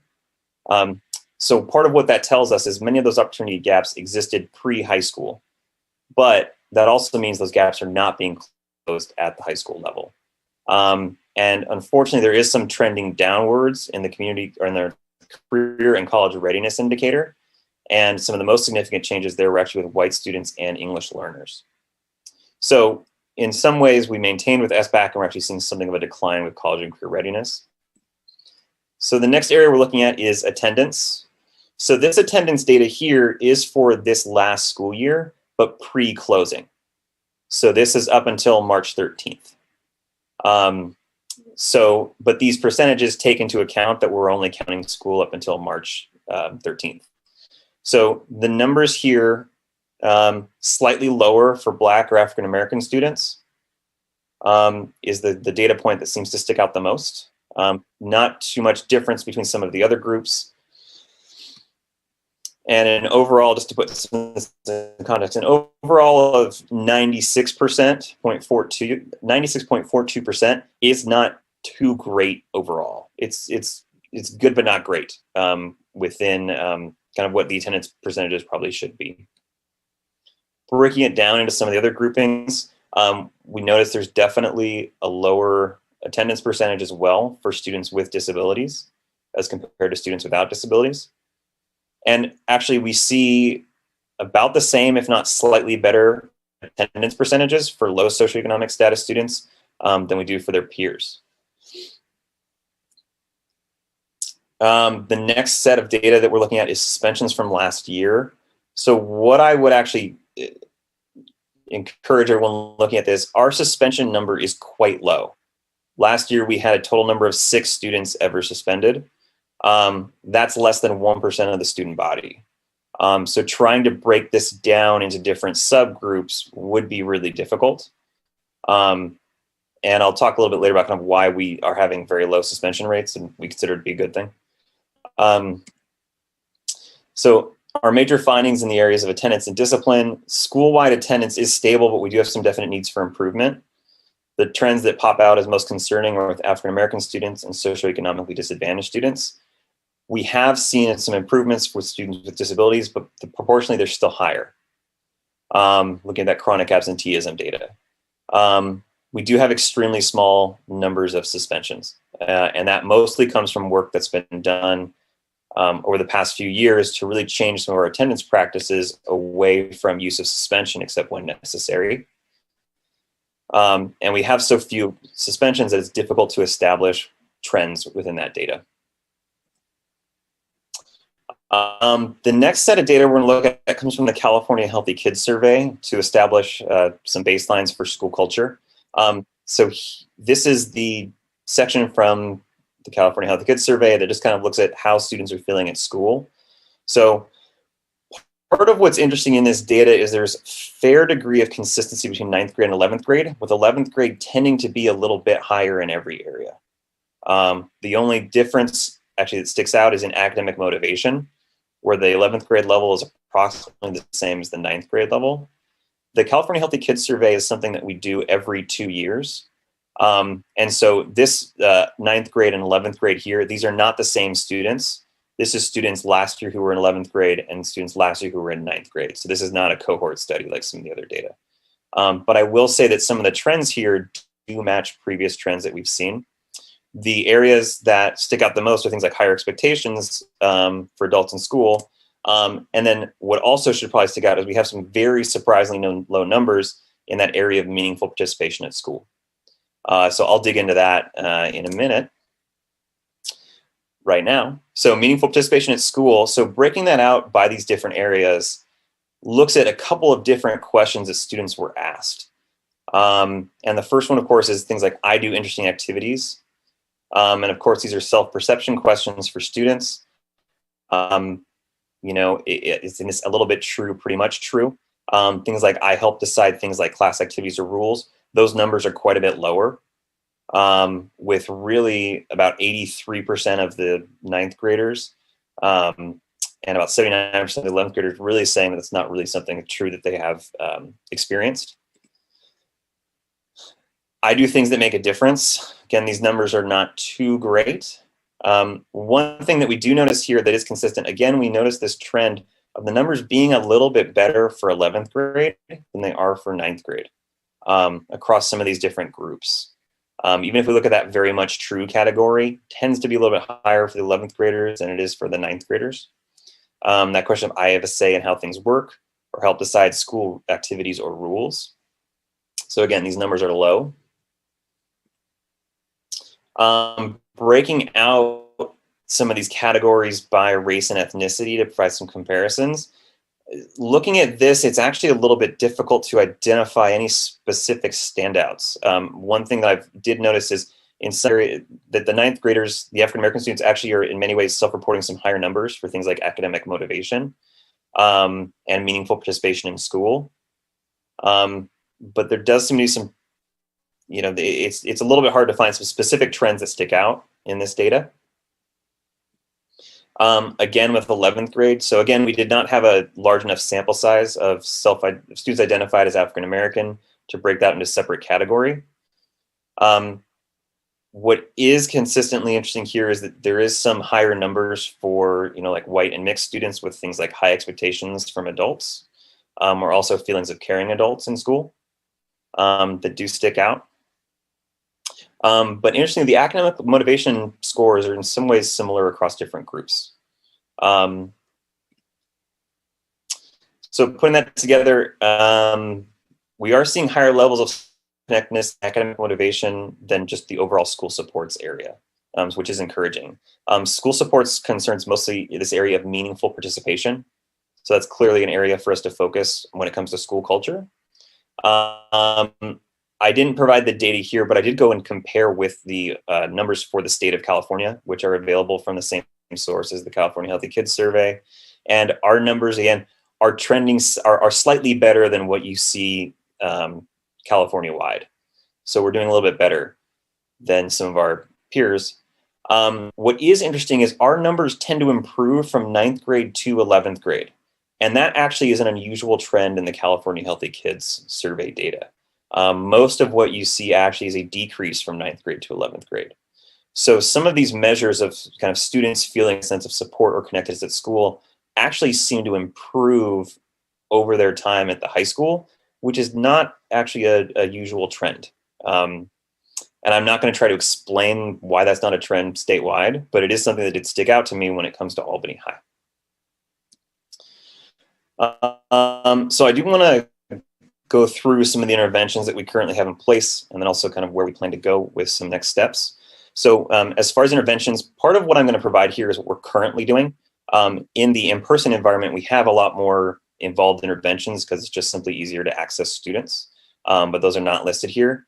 So for all students, we have, one of the things that we've done this year is we've created much more standardization around things like posting assignments and how those are reported.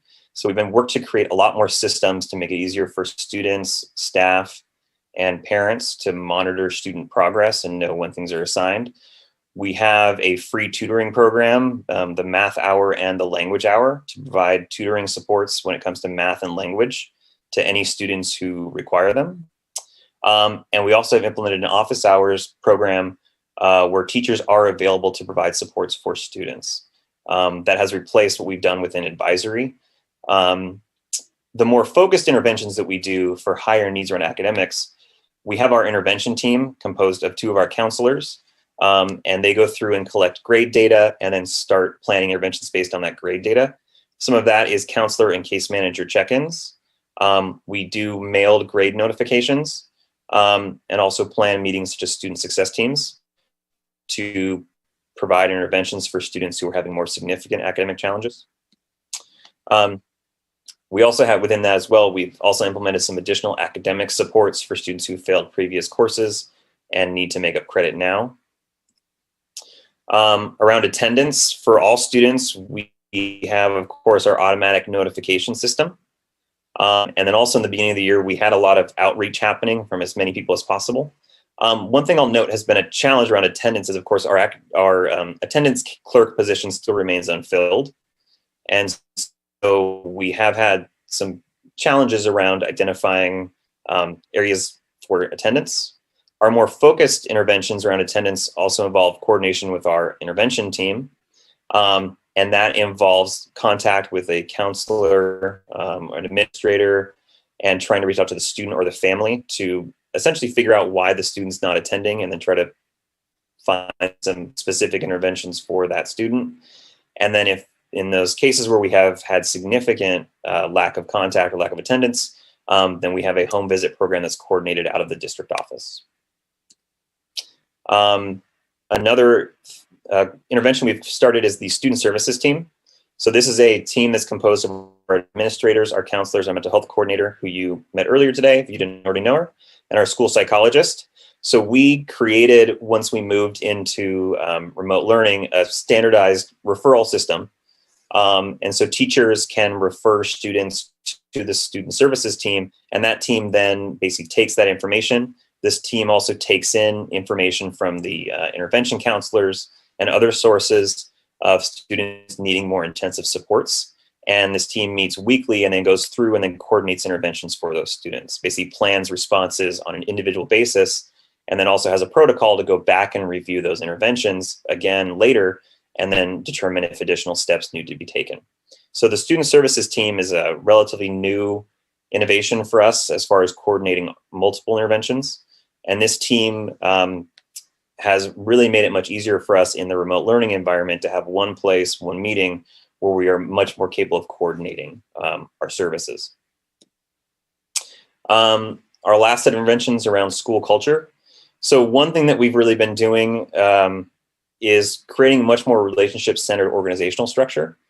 So this really is the approach of saying that we're going to look at a person's role not by jobs they do, but by the relationships they have.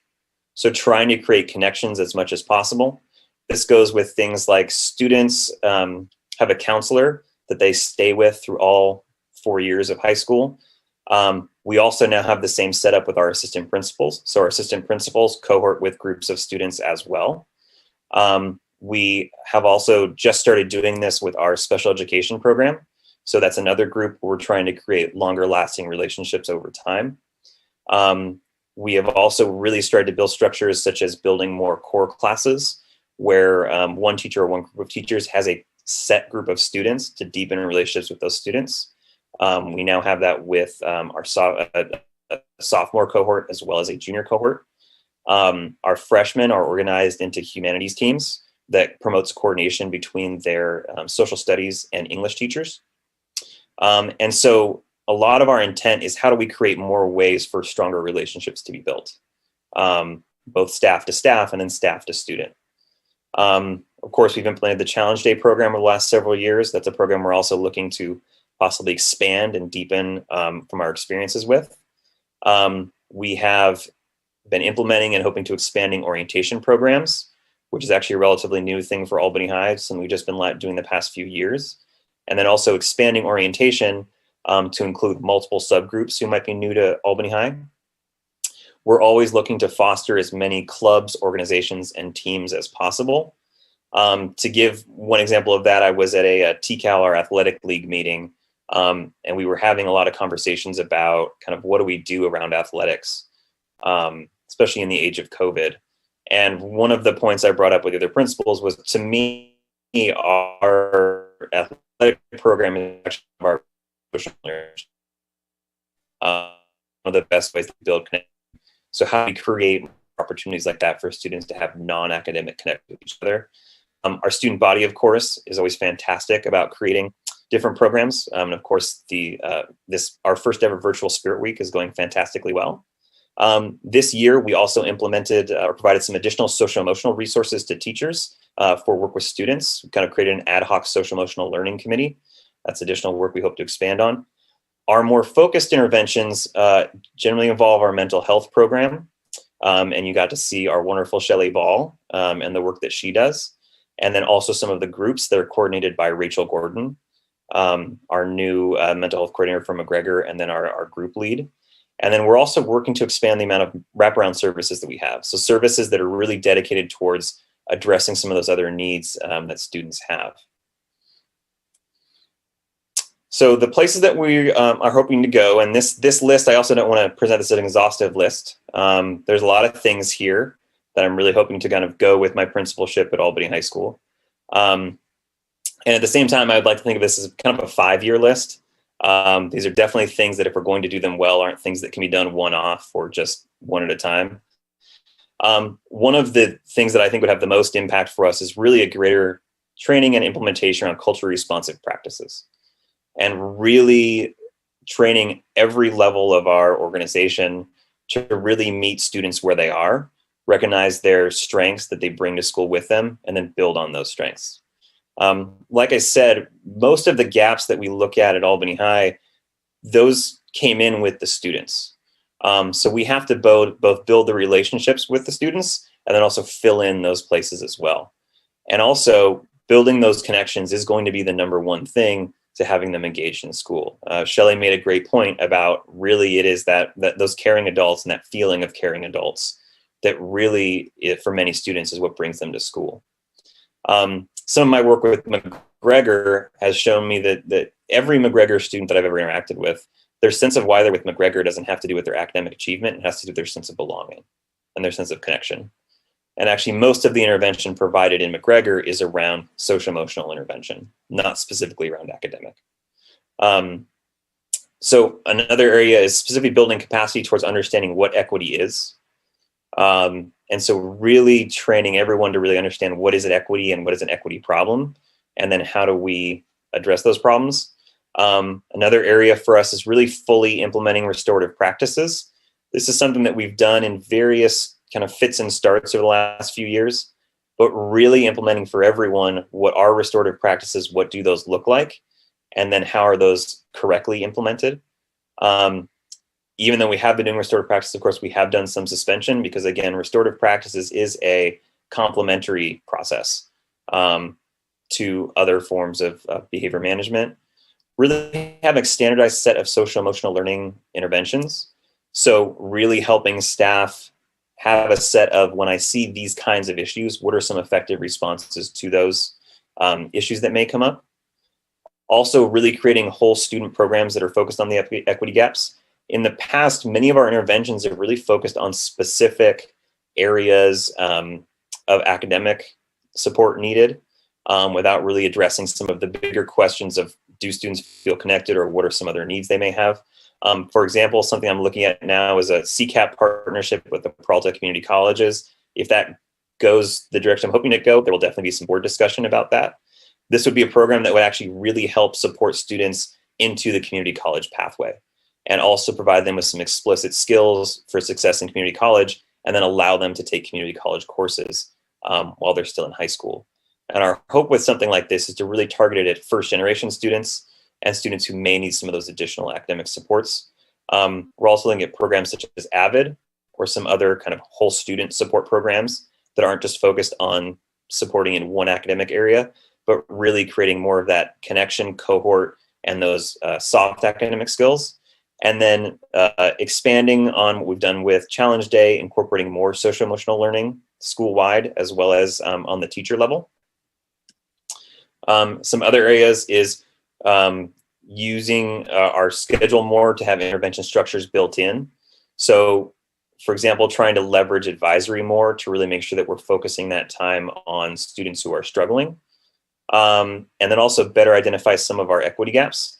For example, one thing that I have been concerned about and don't have some data yet, but ones I'm looking at is when students leave Albany High and kind of go on to the next thing, are there differences in what they come in hoping to do when they graduate and what they actually do when they graduate? So for example, if students come in with a dream of doing one thing when they graduate from high school, is that really what they do when they graduate from high school? And how much is that maybe related to other factors such as socioeconomic status? Of course, we also want to improve our SART and SARB processes. SART is a site level attendance team. It's been, of course, really hard to do SART meetings in the current situation, but especially with those, having referrals and resources, especially to outside services that can support those students with the reasons that they're not coming to school. And then also having more common assessments and ways to evaluate where are those specific gaps in learning and how do we address those gaps when we identify them. So like I said, this is an extremely exhaustive list, and I'm not going to come back in a few weeks and tell you I've done all these things. But these are a long list of things that I think we can do to really close some of these gaps that we see. And any questions?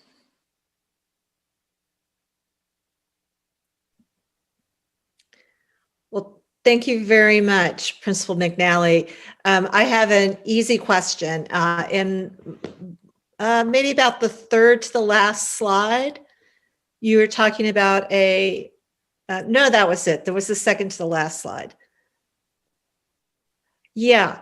Can you define the CCAP acronym and tell us a little bit more about what you're hoping for there?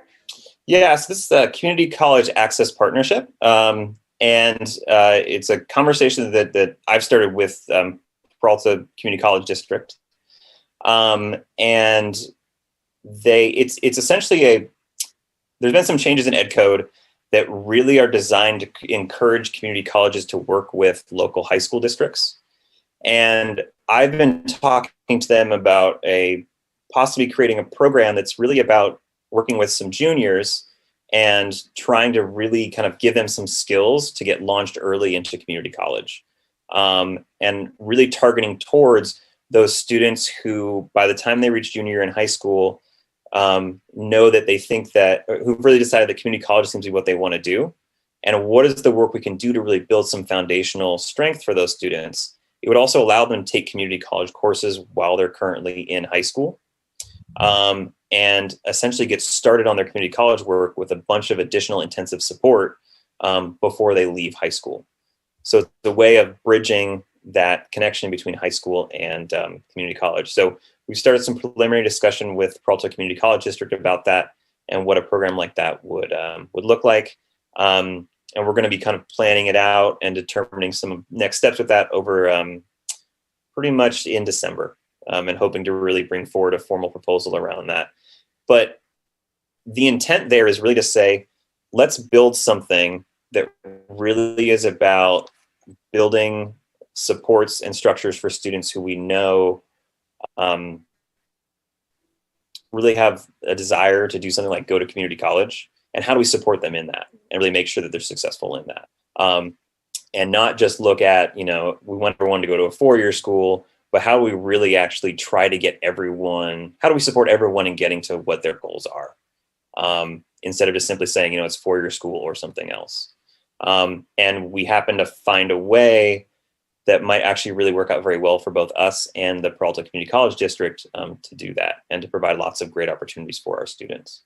So it's an example of how do we really look at, supporting a group of students like, for example, first generation college going students, and really build a program around those students and some of their goals. I think that's very exciting. I'm really interested in seeing Albany High take action in the direction of this particular type of option, which is right for a lot of students. And I do think that that will increase the feelings of belonging and connectedness if something like this were to come to pass. It makes other options very real for our students. Yeah, and that's my hope. And I mean, I'll say with kind of starting the year with just one assistant principal, we definitely were a little bit spread thin. But when we found out we had this opportunity to possibly do something, we really are trying to jump at it because it was an opportunity, or we're hoping it's an opportunity to really serve one of our populations much better, and really create a place where they feel valued and excited, and to really provide them with lots of neat opportunities going forward. Oh, that's great. I turn it over to Vice President Duran. Good evening, Mr. McNally. Thank you for an in-depth presentation. I have like 3-4 comments or areas, questions, and so I'll just do 2 right now and then come back to me afterwards. Ms. Trutain, please. The first one is basically what you were just talking about, that sense of belonging that is so key that you've talked about. And so I want to refer back to the Healthy Kids Survey, and the area that I really noted, and you noted, but I really feel concerned about is the meaningful participation in school, right? And I did find very low numbers. The Latino kids were at 18%, and there were other kids right there, very close numbers in the 9th grade, and they only went up to 25% by 11th grade. So to me, that's a really key issue. And it was the same across all the kids, right? All the ethnicities. So once again, I think that you really have a strong idea about what that sense of belonging, how it impacts on the kids. And I just hope that, it's going to really be playing out in these next years. with our students. And sort of attached to that is your 5-year list and all the things that you really want to do. And they're very exciting. And my only question at this point to you is, these are really neat ideas. And I'm wondering, though, if you've reached out to students as well, because we adults always have some really good ideas, but I'm just wondering about the students. They've been certainly raising issues directly with us, the board, but I was wondering if you've engaged with the students in terms of a survey or focus groups or whatever, to talk with them about what ideas they have, either for the theme of sense of belonging or in other areas that you see are key. I have not specifically. I've participated in many of the same discussions you have, and that's kind of informed some of my thinking about this. But no, I'll do that and kind of engage some of them and some student leadership as well, and what they see as key issues too. Thank you. Trustee Hinckley? Yeah, this is great. Thank you, Principal McNally, for coming to do this. Sorry, I'm garbled because I also have a few questions, but I'm just going to focus on a couple. So the first is the comment that you made about at the end about that some of the work you're doing is to say what is an equity problem and to talk about that with your staff. So my first question is not to put you on the spot, but what's your answer to that, what you consider an equity problem, or maybe what do you think are some of the equity problems that we're observing here at the high school? Sort of going, I guess, a little beyond the data. What does it mean to say there's an equity problem? And then the second question I have also goes back to an interesting suggestion you made about what does it mean to ascertain whether the education we're providing is giving students what they want? In the other grades or the other levels, we're talking about students who are still going to be in our universe for a little while, but in the high school, we're really, we're talking here about how are we sending these students out into the world, and are we providing every kid with the education that they really need to be able to do what they want? So I would like to hear a little bit more about what we're doing in those last couple of years to sort of grapple more with students specifically about challenges they might be facing in preparing to go to college if that's what they want, or graduating if they're struggling to graduate. So I'd like to hear more, a sort of summary of the data about how you feel we're doing in preparing students equitably to go out into the world. And then also what efforts we are making to sort of ascertain and evaluate whether we're doing a good job at that. We didn't hear here data about how many students graduate or how many of them go to 2-year colleges or 4-year or get a job that they're excited about. So if you have a little bit you can tell us about your assessment of some of the gaps we might have in that area, I'd appreciate hearing them. That was just 2 questions? It was 5 questions packaged into 2 questions. Well, I mean, to your first question about equity, it's something that's very, kind of near and dear to me, which I think is part of why I don't have a very quick answer on equity is this. The way I look at it as an equity leader in a school is it's about, am I creating the situations for students to become what they want to become? And am I addressing the historical inequities and the current inequities that often prevent people from becoming what they want to become?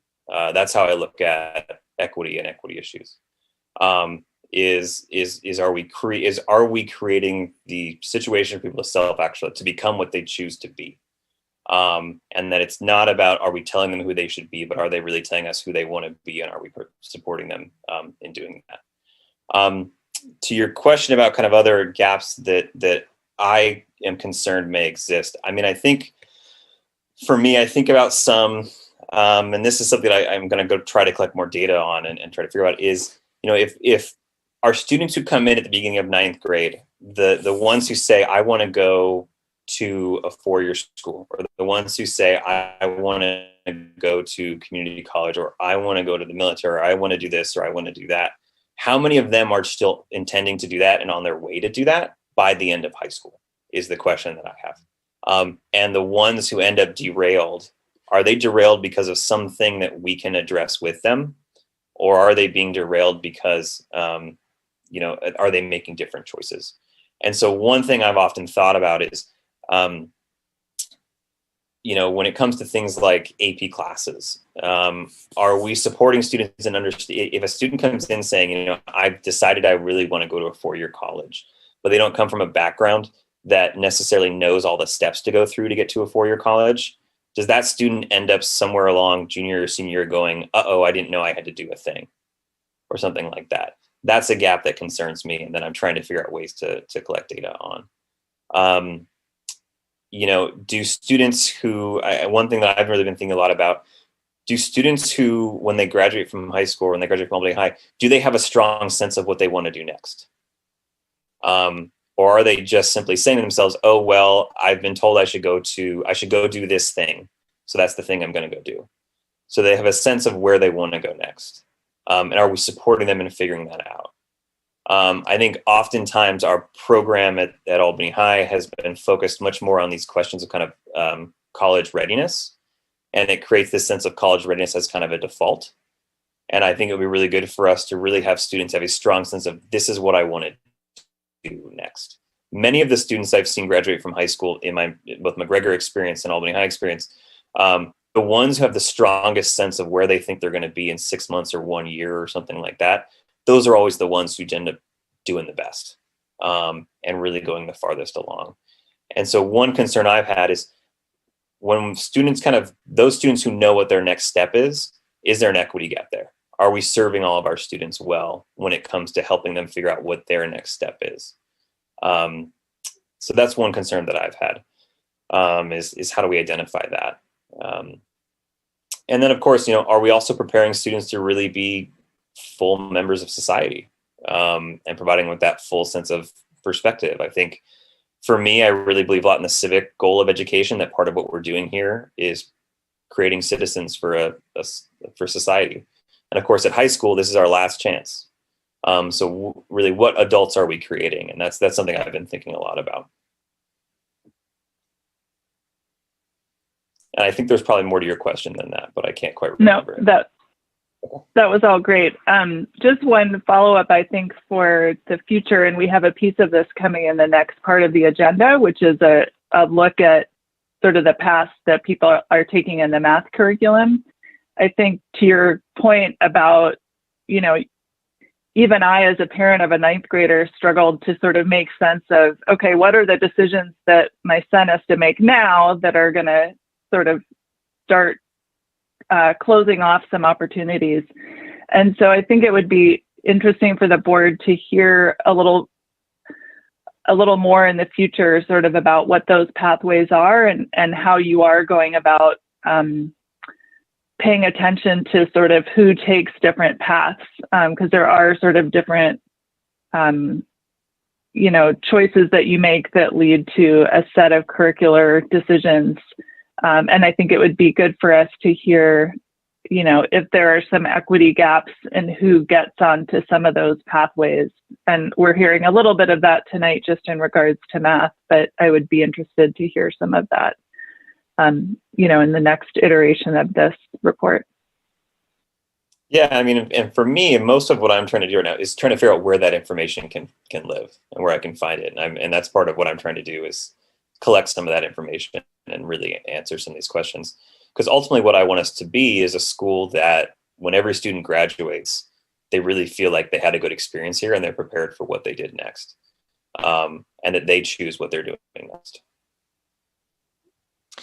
And I think we need to go back to Vice President Duran, who only asked half of her questions in the first round. Yeah, so thank you. And Mr. McNally, I don't know if you can hang on for the next topic that that Ms. Hinckley referred to, which is about the math at the high school, and I would really like you to jump in and help and answer some questions or help us out with that discussion that we're going to have in just a little bit. I was I was told by our wonderful assistant superintendent that I get to be part of that presentation.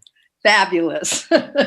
Okay, just two things then. One is, you know, I was the one that made a comment about the socioeconomic status of kids and the two slides that you had about it. I couldn't quite figure out what they were about, and to me, I had said that it's like apples and oranges because I don't think Albany honestly can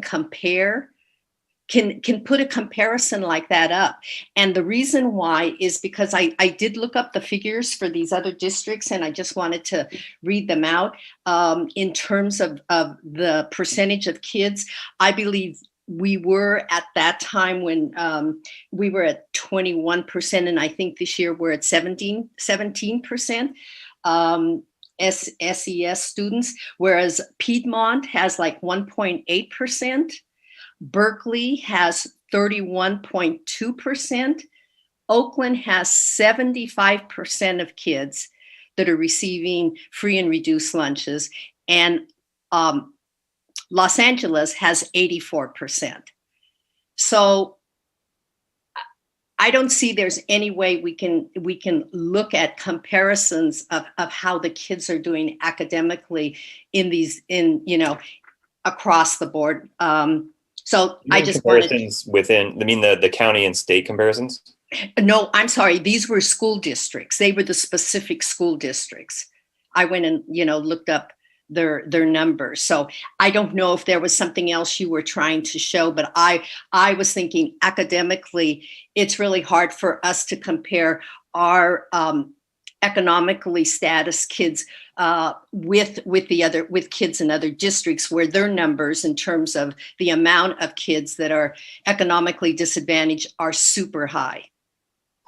Can we go back to the slide where you had bar charts, Principal McNally, with the comparisons to the county and the state?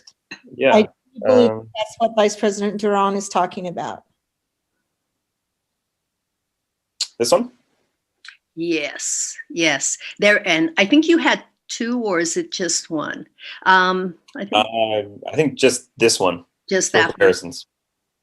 Okay, so it was comparing Albany with Alameda County and then California, right? Yeah.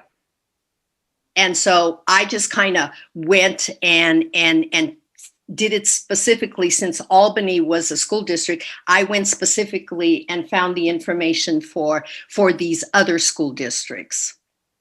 And so while the comparison here is a little different, I just wanted to note that if we look at the percentage of kids that are from low-income families, it really, there's a great divide between Albany that has, currently 17%, and LA that has 84%, or even next door Oakland that has 75% of the kids. And the challenges that presents for teachers is just enormous. Yeah, and my understanding of this is, for example, in this low SES with ELA, this 39% is all low SES students in the state of California. And so the intent here is to illustrate both that Albany clearly has these gaps, but also these gaps do seem to exist countywide and statewide as well. Is there can you show your previous slide, Principal McNally? Which one? This one? Yeah. No, okay.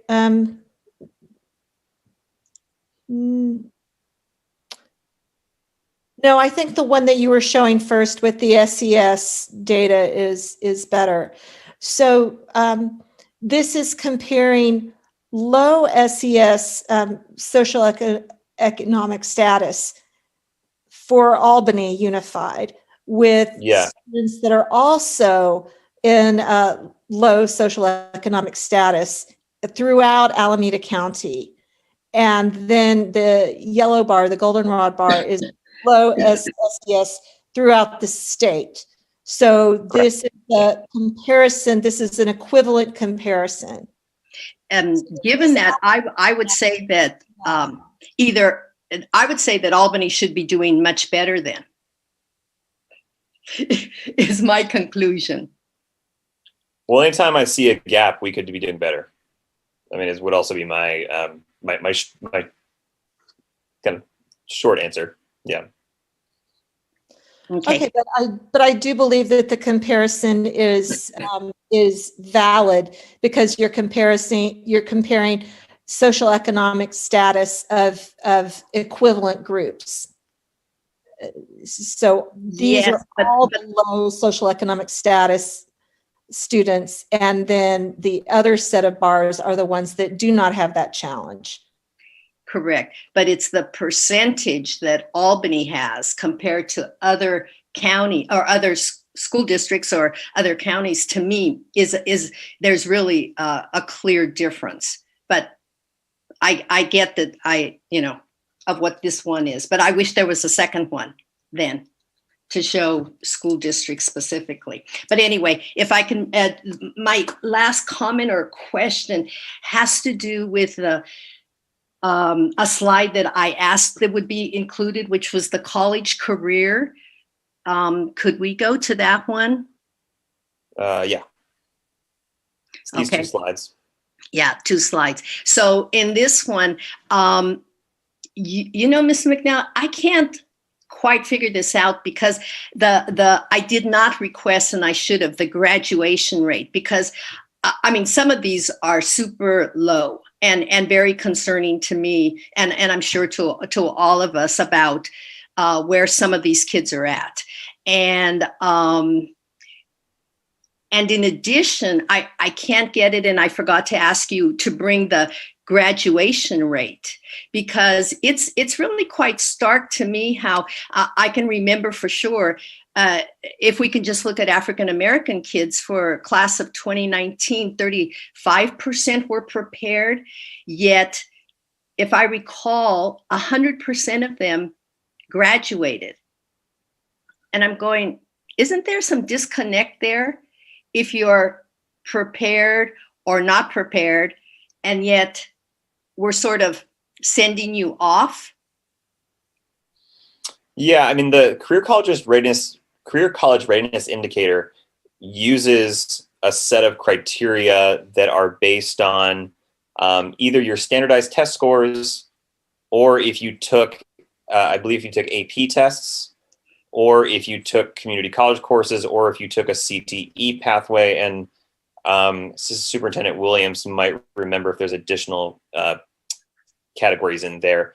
We have found that we tend to lag where we want to be when it comes to things like UC A through G completion. Actually, that's one of the categories here, which partly might also have to do with the way that some of our courses are classified. And so when we went and really scrutinized so UC A through G is a good one. We scrutinized every student in the class of 2020 who was not considered to be UC A through G eligible. A few of them were just simply mistakes where the system did not appropriately classify things they did. Other of them, it actually had to do with the way we had done certain things with our classes that we're going to be able to go and fix, the way that courses are classified. I think the other thing that does happen too is it's partly about test scores. And I think that some of these gaps that we're seeing in these, the readiness indicator is echoed in some of the gaps that we see around test scores. And I think then the other part of this is the academic program at Albany High has generally been focused on being very college preparatory. And so if you are not on a college preparatory track, a 4-year college preparatory track at Albany High, it's going to be harder for you to meet one of the requirements in the College Career Readiness Indicator, because we don't necessarily offer some of the other programs as well that can be useful for you meeting that indicator. So for example, a school that has a really robust CTE pathway program, career technical education pathway program, those students could have be nowhere near meeting UC requirements, and maybe you have poor test scores, but because they leave high school having completed a CTE pathway, they would score higher on here. So I think some of this is also an artifact of us generally focusing on having college preparatory focused programs. And so, I mean, part of, like I said, but hopefully if we can get some partnerships with the Peralta Community College District, we might see some of these numbers go up, because the ways that the state of California defines kids as career and college ready, but not necessarily for university bound, would start to be recognized in these numbers. That's my hope. Okay, thank you for that, and I'm glad to hear your hope, because we definitely need to, move these numbers up in terms of the kids, so that they can in fact be successful. Okay, thank you so much. Yeah. President Tutain, I'd like to make a quick and last final comment, possibly. One of the things I really appreciate about this report that Superintendent Nally brought for us, one, we presented the data, but what's most important is our response to the data. And I think based on our local research and our national research, one of the most effective ways to significantly improve and close and even possibly eliminate the achievement gap is when you have folks with common assessments looking at the results and determining next step based on the current data that will include student voices having a say along with staff and administrators. So here's the data. How do we respond to it? And how we respond to it is the big ticket item. And so Principal McNally, I have to applaud you for the report. And I'm looking forward to future reports and excited about seeing that needle move. So thank you for that report tonight. You're very welcome. We'll move to public comment on this item. Our first speaker is Cheryl Thies. Please go ahead. Oh boy. Hi, everybody. So I'm speaking now in my role as an education advocate at a national disability civil rights organization. I just want to point out a couple of things about these statistics and also really thank the principal for bringing them. Because I think, we all know that if you start by understanding what you know and what you don't know. So I think there's a tendency to think that students with disabilities in particular, and I also am a member of the Albany Disability Squad, are just lower achieving students. And so people sort of gloss over that. And I know that our staff knows that, in fact, that's often not the case. About 12% of California public school students receive special ed. It's important to note that compared to other students, they are disproportionately low-income students. They are disproportionately Black students, again, as a percentage of the population, but also that most of them qualify under things like speech and language impairments and specific learning disabilities. So only about 20% of students are in a special day class. So when we look at these numbers, it's just important to keep that in mind, because we have a lot of work to do, but we also have students who are very capable and staff who are very dedicated to closing this gap. So I'm really glad that we're looking at it honestly with our eyes wide open. I also wondered if you could speak about, and I think Mr. Ann mentioned this, that what are our dropout rates? What are our graduation rates, especially breaking it down again by these issues of race and ethnicity? And then finally, I wondered if you have any data on our LGBTQ plus students and their achievement gaps, because it's been my experience that that's often a place where we see a lot of intersections, but nobody seems to be reporting on it. Thanks so much. Well, to the I can answer the last question first. So we don't specifically collect data around students, LGBTQ, kind of how they self-identify. But I agree that we should probably try to figure out where there could be some gaps in there. And then I forget the other part of the question.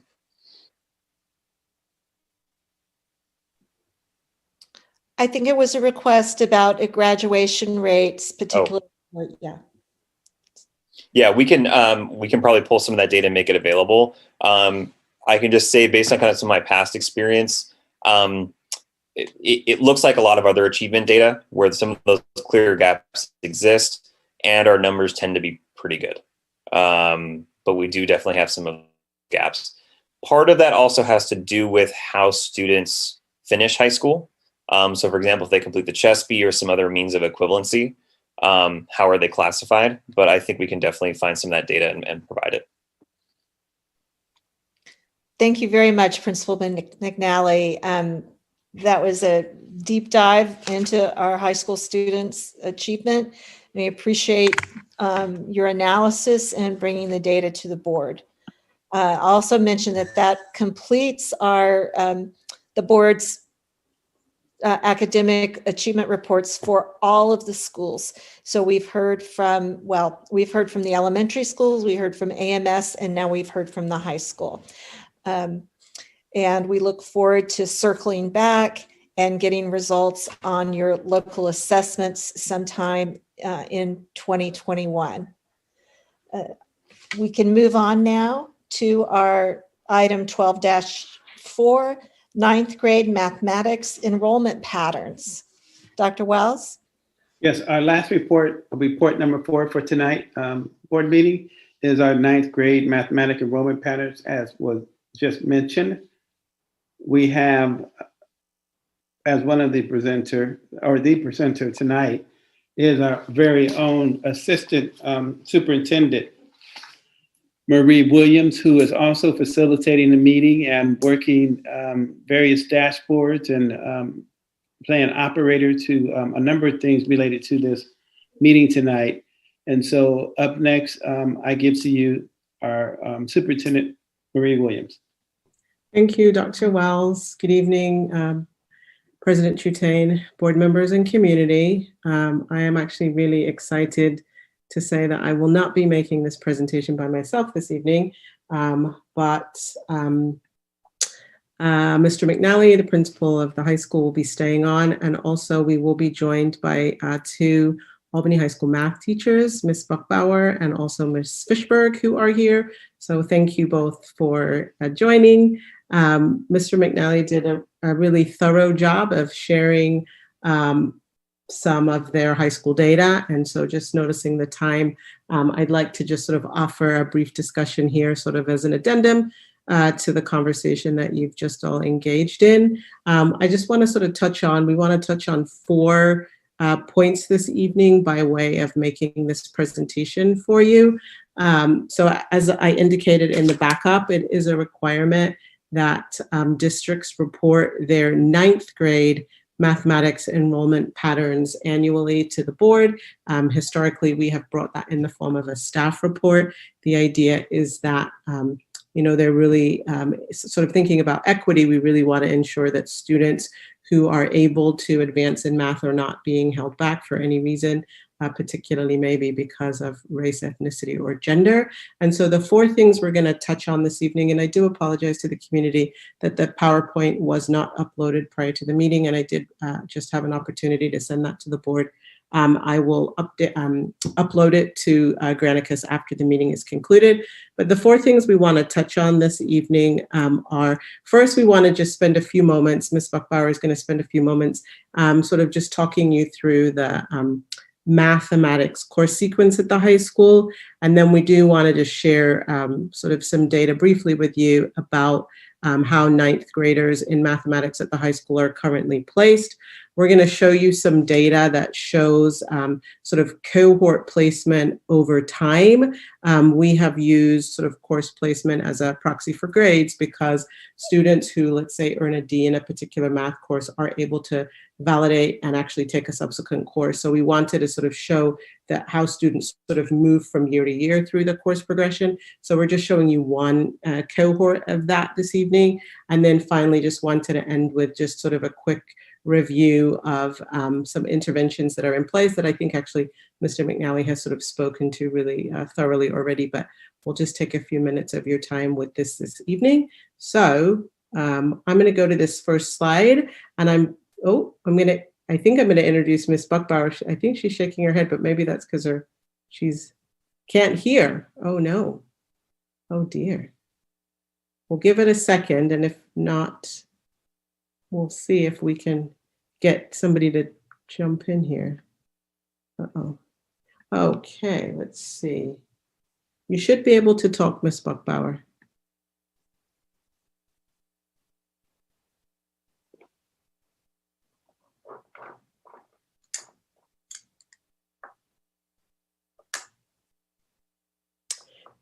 Maybe what we'll do in the interest of time then, while Ms. Buckbauer is figuring out her technical difficulties, is we'll go to the next slide and we'll show the actual placement of ninth graders this year, and then we can go back and I think talk about the math course sequence, if that's okay with folks. So this next slide here just shows where this year students are placed. So there was a request to show not just by ethnicity, but also by gender, where students are placed. And this is just in ninth grade. This is not the placement of all students in all math courses, but this is just to show where students are placed in ninth grade this year in 2020, 2021. So I won't read this off for you. You can take a peek there at the numbers. One of the things I tried to provide, but was not able to, and I think this sort of speaks to a need for us to invest some resources in sort of a more robust data infrastructure, is that we wanted to provide some end sizes for you so that you could sort of see the size of the population on this slide and some of the others. And as we were sort of pulling from different data sets, so pulling from DataQuest or looking in areas, we were finding that some of those numbers weren't quite matching up. So we didn't want to create more confusion, but had we been able to, we would have provided for you sort of the end size. In ninth grade, most, if not all students in the ninth grade take math, but as we look at some of the subsequent slides, I think it would sort of be interesting for the board and community to see sort of the numbers of students overall that sort of maintain enrollment in a math course versus those who, once meeting maybe a graduation requirement for mathematics, sort of move out of that. Ms. Buckbauer, do we have your volume back?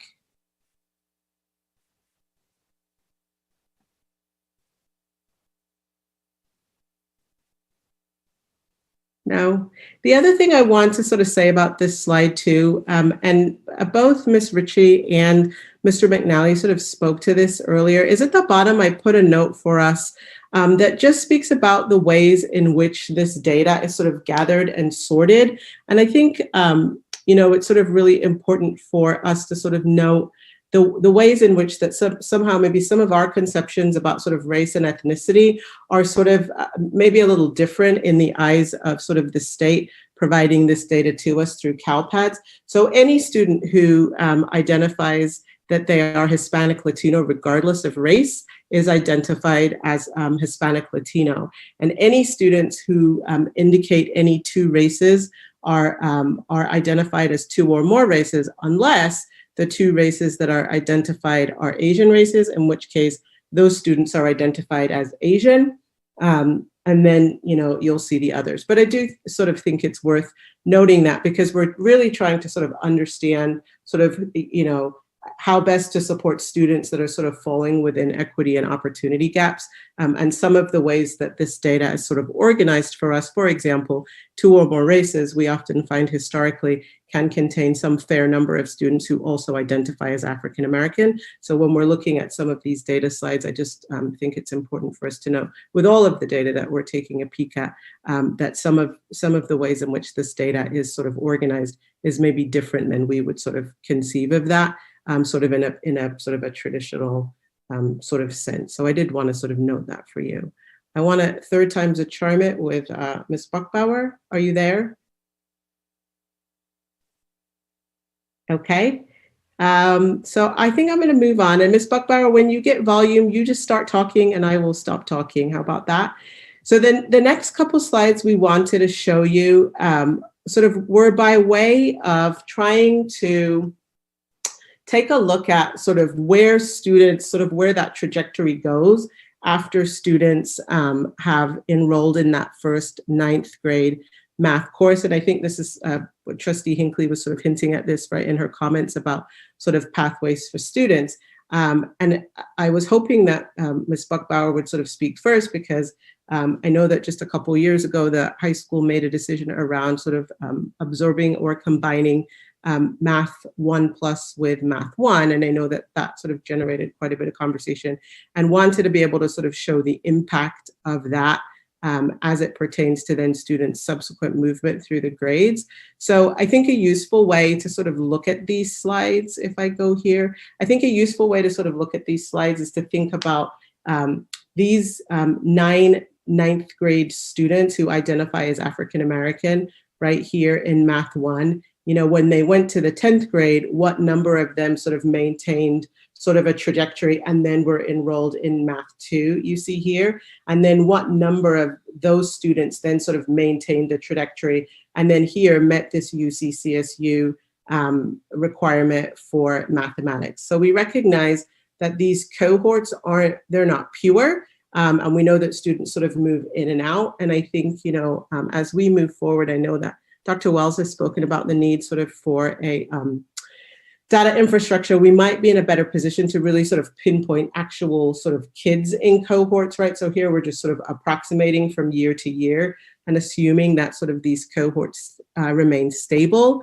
But I do think that is sort of a really useful way to look at the data rather than sort of scanning across. Because I think what we're trying to determine or trying to confirm is that students are able to sort of map out a pathway in mathematics and move from one course to the next, in one grade to the next. And so as students are moving to these next sort of these subsequent courses, we know then that they're being successful in the prior course and able to make that, in order to make that movement on.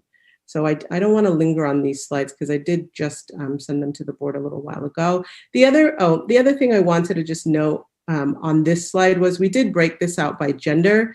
And so I do think that that's sort of interesting to think about sort of the ways in which we are, you know, maintaining sort of equitable enrollment gender-wise. We didn't do it in these other slides just because that sort of would have become maybe a little bit too busy. And I think sort of this data set is reminding me that as we are entering into these conversations, it's really important for us to sort of like be strategic and sort of prioritize what it is we sort of want to see and talk about, because I think you could sort of fall down a well of data here and chuck a bunch of stuff, you know, put a bunch of information on a slide. And I think we sort of really want to be having sort of a clear conversation and without sort of busying up too much with the details. So that's why we sort of took the gender out of that. Ms. Buckbauer, can you hear us and are you able to chime in? Alrighty, I'm going to go to the last slide, and oh, hello. Hi, Assistant Superintendent Williams. I just wanted to make the suggestion that if Ms. Buckbauer is able to join by phone, oftentimes that has enabled us to overcome a technical difficulty. Yeah.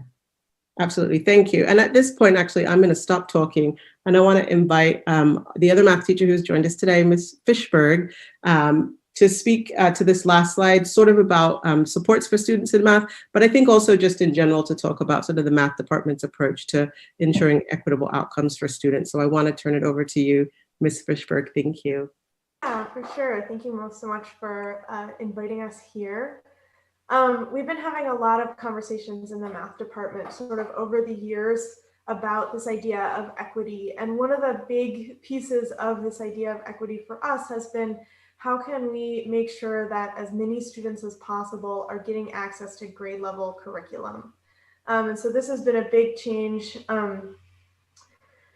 probably in the past 8 years, as we've been just kind of looking at our course sequence and thinking about how many students have access to grade level curriculum. How can we create more supports so that more students can get access? You may remember way back in the day, we used to have a pre-algebra class that students could take as a freshman. And then we would have a standards math class that students could take after that. And what we found is when students got tracked into this class that was below grade level, it can be really detrimental to students' understanding of themselves as math learners, their own potential, and students would often take pre-algebra and fail it, and then standards and fail it, and then standards and fail it until they ended up at McGregor Math in need of credit recovery. And so this was a cycle that it was really important for us to figure out how to break. And so we've alighted on this model that hopefully Ms. Buckbauer will be able to talk about just a little bit more, of trying as much as possible to keep students at grade level. And so freshmen take Math 1 or Math 1-2. Sophomores take Math 2 or Math 2 plus. It's a little bit more complicated than that, so we have this picture. But that if you notice, the easiest class sort of that is available to students is the class that is at their grade level. And that's been something that's been really important to us. And so then we've looked at, okay, now that we have students who are enrolled in classes at their grade level, how do we make sure that they can be successful? And so we've instituted a number of supports. One of them is our math support classes. And so we've developed a strategy in the department to identify students who would be most helped by this math support class. We usually offer it for freshmen and sophomores. And we look at a range of criteria. We're looking for students who have specific mathematics gaps, and they need extra support to fill those gaps in so that they can have access to that curriculum. And that has been really successful. We've been really excited about that. We also have the office hours that Mr. McNally was talking about, that all teachers have set aside in their schedule. But then on top of that, we have this math hour tutoring that is staffed by Albany High School teachers. So any student can drop in. Teachers can recommend students go. It's free tutoring with an Albany High math teacher. And then we also have the algebra and math support labs for students with IEPs who need that extra math support. And so I just kind of anecdotally, as the McGregor High School math teacher, it's been really exciting to watch over the years as we give students more opportunities to access their grade level curriculum, to watch the enrollment in McGregor Math drop slowly from year to year as more students find success with their cohort in their math classes. So that's been really exciting. And in the data that Mr. McNally was showing earlier, it's clear that there definitely still is some work to do, making sure that all students have access, but then also making sure that all students have opportunities to really challenge themselves in the hardest math classes that they want to take. And so that is, I think, a really nice next step for us to be looking at, is how do we create an environment where students can really seek out that challenge, are really excited about seeking out that challenge, and that we can kind of lower the some of the racial disparities and the socioeconomic gaps, achievement gaps in our math class enrollment.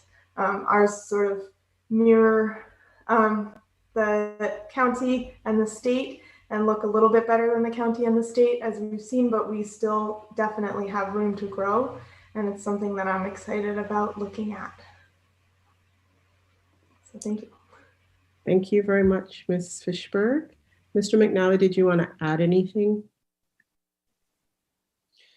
I mean, I think Ms. Fishberg's done a fantastic job, and I think one of the things I would really want to applaud, I think, is actually the math department. In my now 13 years at Albany High School, most of those actually as a teacher, I'd say the math department, I think, has actually done the most concrete work to actually remove tracking within their department.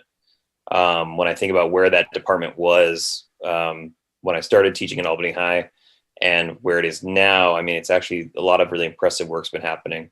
One of the things I want to just kind of connect back to some of my presentation too. One of the things I brought up was, you know, a lot of students come in below grade level, and the question is, how much progress are they making? And I think Ms. Fishberg made a really good point, and I do actually want to reiterate it. We're never going to get students to grade level by explicitly putting them in a class that is not meant to be at their grade level. And I know when we first implemented that, there was often a lot of concern that maybe students would come in and not do well and then just fail along, and then we wouldn't know what to do with them. And I've actually looked at the data that has 100% not occurred. And it's actually very interesting where students stumble in math. And if you look at the end of sophomore year, kind of where they are, especially with their math grades, what's really interesting is it's just as likely a student fails a semester and then turns around and passes the next one as if they were to pass and then, you know, fail.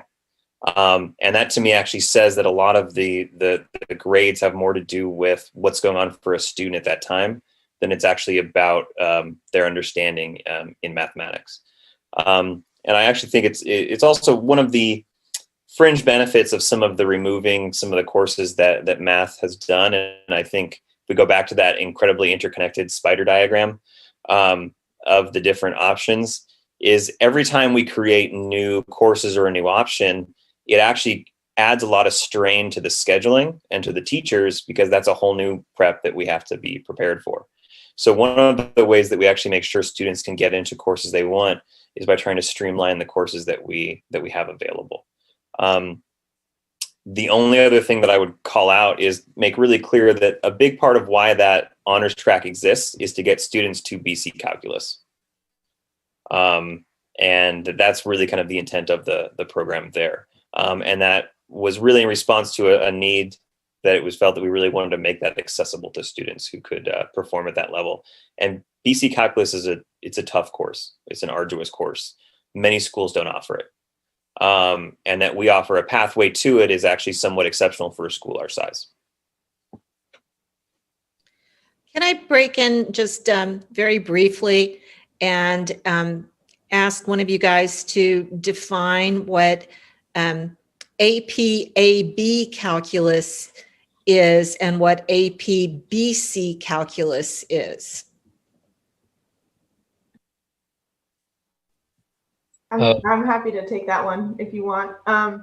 The calculus course is actually divided up essentially into 3 parts: Part A, Part B, and Part C. And so AB calculus is the first 2/3 and BC calculus is the second 2/3. But essentially there's an AP test that each one is preparing for. So there's an AB calculus test and a BC calculus test that are different. I'd also just like to interject and say, because it's not really evident on this chart, honors pre-calculus at Albany is special in that the first semester of it is pre-calculus, and then the second semester is all of AB calculus. So it's a sort of a 2-in-1, but it's not evident by the title. Thank you. I appreciated hearing from you, Student Board Member Corzo Clark, and I would love to hear from both of the students about their math experience at the high school. But I want to make sure that we're finished with the presentation. Yes, thank you very much. This time is now for board discussion. Thank you. And thank you very much, Ms. Fishberg and Mr. McNally and Ms. Buckbauer. Thank you. I guess one of the things I'd like to hear from the students is, well, you're both seniors, and so when you went through math, there was the Math 1+ option, which doesn't exist now. And so if you have any feedback you feel like from the student body about how that change has gone over in general, I think that would be very interesting to hear. I think from my perspective, so the class of 2021, which is Leonard's class, is the last class that had that as a class that they could take. So although when they were changing it, there was a lot of discussion at the time, since the class of 22 never had that class to take, it became the norm, and it ended up working out from what I've heard. And then, so after they have this freshman class of either taking 1 or 1-2, they can then go to their sophomore year and they have 3 classes to choose from, and they can take an accelerated course or the honors course. So I believe that it has been working out. I personally had a good experience in 1+, but I think it would be pretty similar to what is offered now. Yeah, something about one that I think is better is that a lot of time going through the years, I'm sure as you probably inferred by the slideshow, is that really freshman year, you're sort of placed into a streamline and you're sort of stuck in that. There's not a lot of flexibility in moving between things like the class sizes especially can affect whether a person is able to move up a track or not, even if they're qualified to do so, which kind of happens every year, unfortunately. And so by expanding that freshman class for sort of getting rid of 1+, there's still sort of an unofficial 1+ option where you tell your teacher, you say, hey, I'd like to sort of go the 1+ route. They give you some extra homework problems. Maybe you might take take a harder test. I'm not sure exactly how it works because I've only heard this anecdotally from my friends in lower classes. But I think that having just that general 1 and getting rid of 1+ really opens up the options for a lot of students because, and it sort of gives them the option to transfer up in the middle of the year and decide after taking classes, math classes at the high school, which are a lot harder than at the middle school. After having that sort of initial experience of maybe the first quarter, the first semester, students can decide whether they think they're ready to take the plus route or even try and go into honors if possible. So I do think that there has been a lot of benefit from broadening that class in the freshman grade. Thank you very much. I have one last question, which is looking at these numbers going through the cohort tables that you provided, it looked like the number of Math 1-2 students in 9th grade was close to 60. But then by the time you get to 11th grade and that pre-calc option, you're down to about 40. And I realize that some of these students may be opting out and choosing a different track. And we haven't spent a whole lot of time talking about this advanced track. We spent most of our time talking about how we're trying to lift up the students that need to be at grade level. But I'm also concerned about the experience of the kids in 1-2 or 2-3 that are looking at a D or F and drop down, because I do think that these are hardworking students that we also want to, we're trying to support. And I'm sure that it's not a good experience for them to, the Math 1-2 and the Math 2-3 are extremely challenging courses. And have some, like I said, some really, really hardworking students. And when they face that, the fact that maybe they need to move or drop down, I'm just wondering how does our support for those students look like?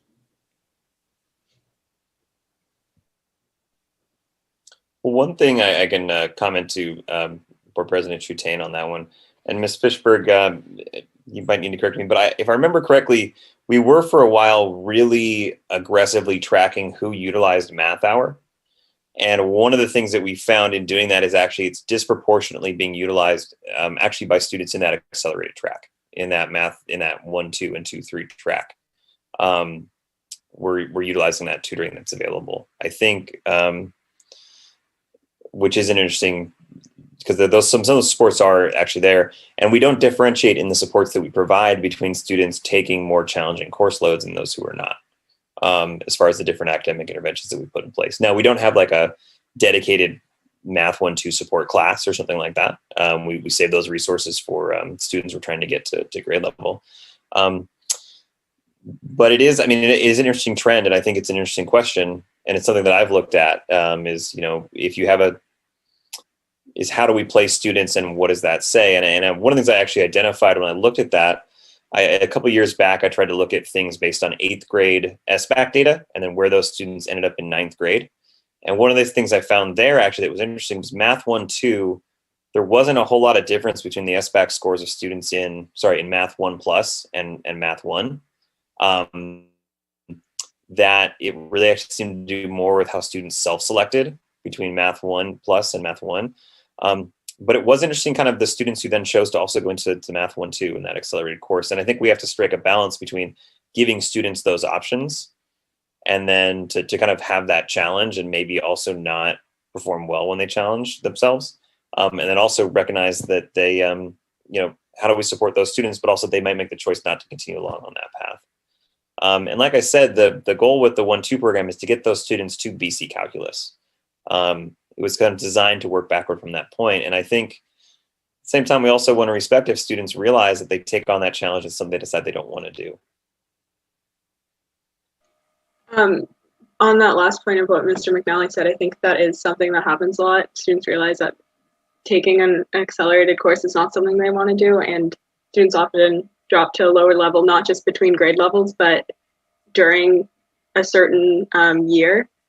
And so it's not necessarily that they need more support, but I think the general sentiment of the student body is they always want to be doing more, especially at Albany, and being in a higher class for what looks good on the transcript, and then later taking the class for a few months and then acknowledging that it might not be the best fit for them. So even like the data isn't presented here today, but there is a lot of movement between with students between classes. Also, just speaking to that tracking, sort of a hypothesis in terms of the placement from 8th grade. I do know when my class were 8th graders, you were allowed to retake tests in 8th grade, and the honors placement is based on your test scores. And so you had a lot of students coming in who were used to just being able to like, all right, well, I don't know the tests, like I don't know the PO right now, but I can just not worry about studying. I'll take the test, maybe get an 80, and then come back, grind it out over a weekend, and then come back and get a 95. And so a lot of students ended up placing into honors that way, and they were just completely slammed by the class when, of course, you couldn't retake the test, and each test is worth almost 10% of your grade. But in terms of numerically, my freshman year, there were 80 kids in honors. In my BC Cal class, there are 36. So the 60 to 40 metric that you're seeing is actually a huge improvement. And I don't know of all the factors that contributed to that. I do know one thing that happened during my sophomore year was that Miss Collins, who was the former 2-3 honors teacher, spoke to us about the big discrepancy between the people that enroll in honors freshman year and who end up in honors in BC Calc senior year. And sort of going off of what Audrey was saying about sort of the pressures to take a nice class that looks good on a GPA, gives you a grade bump when you get to the higher classes. There's a lot of pressure from that kids find, especially in the younger grades. There's sort of a toxic competitive environment in the freshman grade that you don't, in the freshman honors class, that you don't really see as you get older and progress into the upperclassmen honors. And that's because people sort of realize that, hey, it's not the biggest deal. Plenty of people drop and they still are successful and they're still happy and content. And Miss Collins, I know for a fact, my sophomore year, went to the 8th graders and gave this talk to them about how you really don't need to do that class just because you think it looks good if it's not what you want to do. And I think that definitely helped the numbers a lot. I think a focus that has helped us so far is sort of trying to get rid of that toxic culture and just being very upfront and saying, hey, this is not the biggest deal if you're not in the highest math class in high school. So that's just my experience and the knowledge that I know that can be afforded to that tracking. Thank you very much. That was great answers to my questions. I appreciate all of that information. We need to go to Trustee Hinckley now, and then to Vice President Durand. Thanks.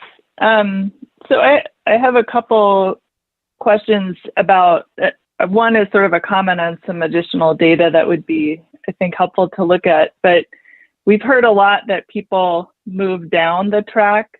I'm curious whether people ever move up, whether there's actually movement between the levels or whether it's all in one direction. The numbers certainly suggest that it could just be that people move only down and that folks aren't moving up. And I'm interested in this partly just to understand a little more about whether, a kid that blossoms in math in 10th grade is then able to sort of catch up and move up. Because I do think kids can sort of catch on at different points in their lives. But I'm also interested because there are some significant racial disparities and ethnic disparities in who starts out in 1-2. And kids, I think Leo's point about encouraging kids to feel comfortable moving out of the honors math is an important sort of factor for us to support. But I think it's equally important to support and have students believe that they can move up, especially if we have a situation in which people are being tracked below a level that they might be able to achieve. So I'm curious about what you're observing about movement up in the tiers as well as down. And then I would also really like to see these numbers broken down by gender for all four grades, I guess. Partly because the data that we've seen on test scores in Albany in middle school suggests that girls begin to perform worse in math as they get older. And I also, as a former girl, experienced being discouraged in math, and we know that still happens. So I think it would be really helpful for us to know whether some of that movement downward is disproportionately by girls as they perhaps become more discouraged or it's not as sort of socially acceptable for them to be staying in a high achieving math class. That's it. Well, I can say for a fact there's definitely movement up that happens. It is less frequent, but I have a student right now that I'm writing a college letter of rec, and he came from Math 2 and was recommended to 3+, where he was very successful. And and I can think of another one who's in my 3+ right now, who was a pretty mediocre Math 1 student, but has figured it out. There is movement. And even to the honors from 1 to 1-2, that's a pretty tough move, but it has happened.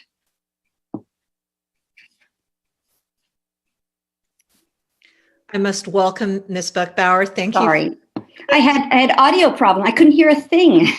Oh dear. I think that Trustee Hinckley's other request, perhaps Assistant Superintendent Williams, can we get those slides divided by gender in a Friday update, please? Yes, you certainly can get the information by gender. I would say it will take us maybe a little bit longer to provide the information about movement up, just because we'll have to be looking at like specific student cohorts. So that might take a little longer, but certainly in the next Friday update, you can receive these slides with the gender breakdown added for the subsequent movement in cohorts. Great, and we move to Vice President Duran. Okay, I first wanted to thank our student board trustees who've jumped onto this conversation.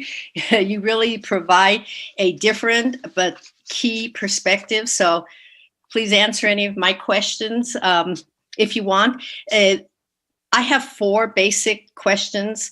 The first is, if math is still the gateway, that was the big buzzword a few years ago, and I'm just wondering if the mathematicians in the room or in Zoom still believe that it's really the most essential class program for the future of high school students, as they walk out the door in 12th grade.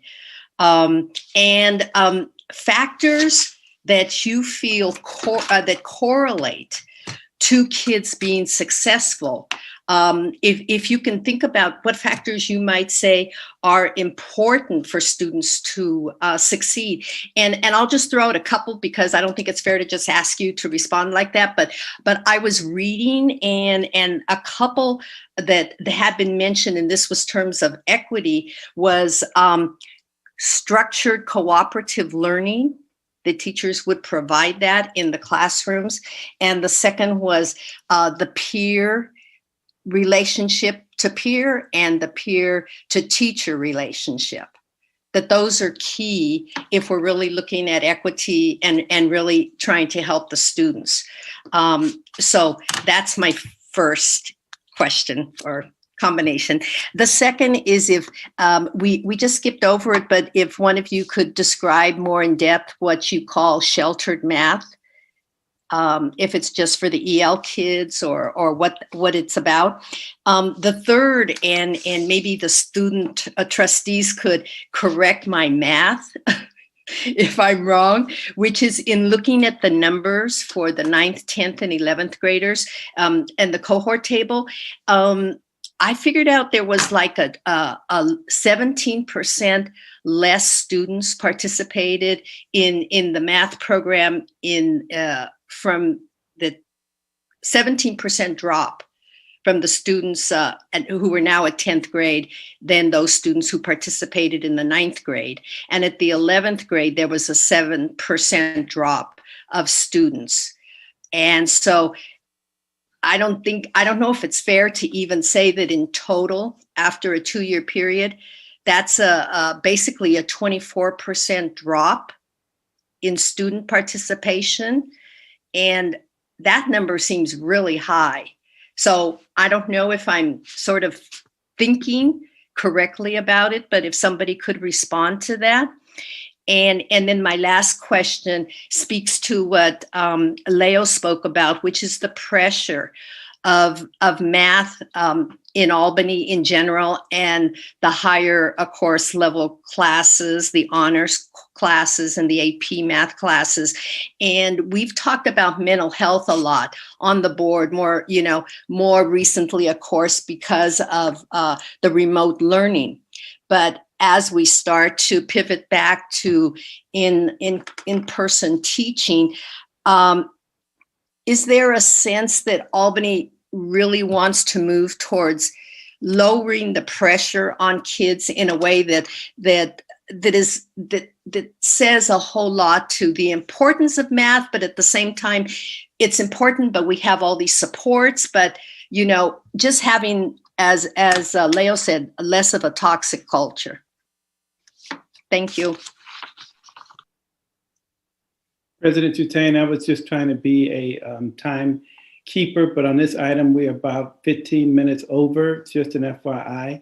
It was allotted for 30 minutes. And I know that it's a very, very important topic, and we have 4 staff reports.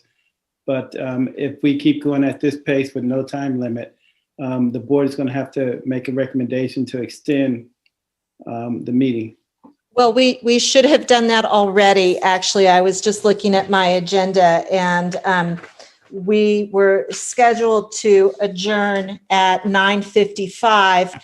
And so we're 17 minutes past that now. But I wanted to go ahead and give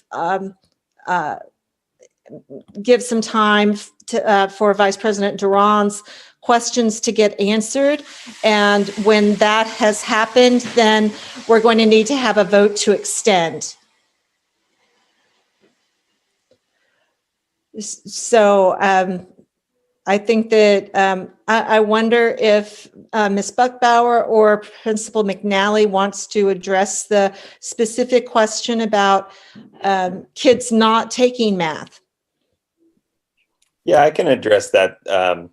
So students are only required to have 2 years of math to graduate from high school in AUSD, and 3 years of math to be UC eligible. So we do see some attrition across the program. So if you compare, for example, the number of 12th graders, the proportion of 12th graders taking math with the proportion of 9th graders, of course, it's less. 9th grade is pretty much 100%. I don't remember off the top of my head what some of our 12th grade numbers are. I think it's closer to 80 or 90%. So we do see that happen, and that comes back to just the choices students are making. Which then comes back to that question. I think, what is their goal with high school? If they're just simply taking enough math to meet a graduation requirement, actually, you can stop taking math at the end of sophomore year, compared to English, where you have to have 4 years of the course. So, and And I think Ms. Fishberg made a great point about with McGregor in the credit recovery context, we actually don't see that many students taking math to do the credit recovery there. So most students kind of do the sequence of math that they feel is appropriate to them and then stop. Also, it's hard to address what was called the toxic culture, but a lot of students choose to take, they are qualified by having very, very high 8th grade grades, and they are qualified to take our Math 1, 2, but they really don't have a good idea of what they're getting into. Because in order to be ready for BC Calculus, you really have to learn an awful lot of math at a very quick pace, and they're just not ready.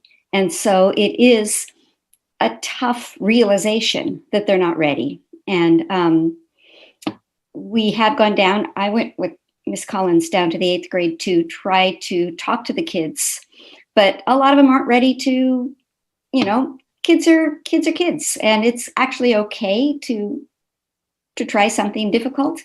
But yeah, I don't know how to make that transition, like, oh, maybe I'm not ready, less difficult.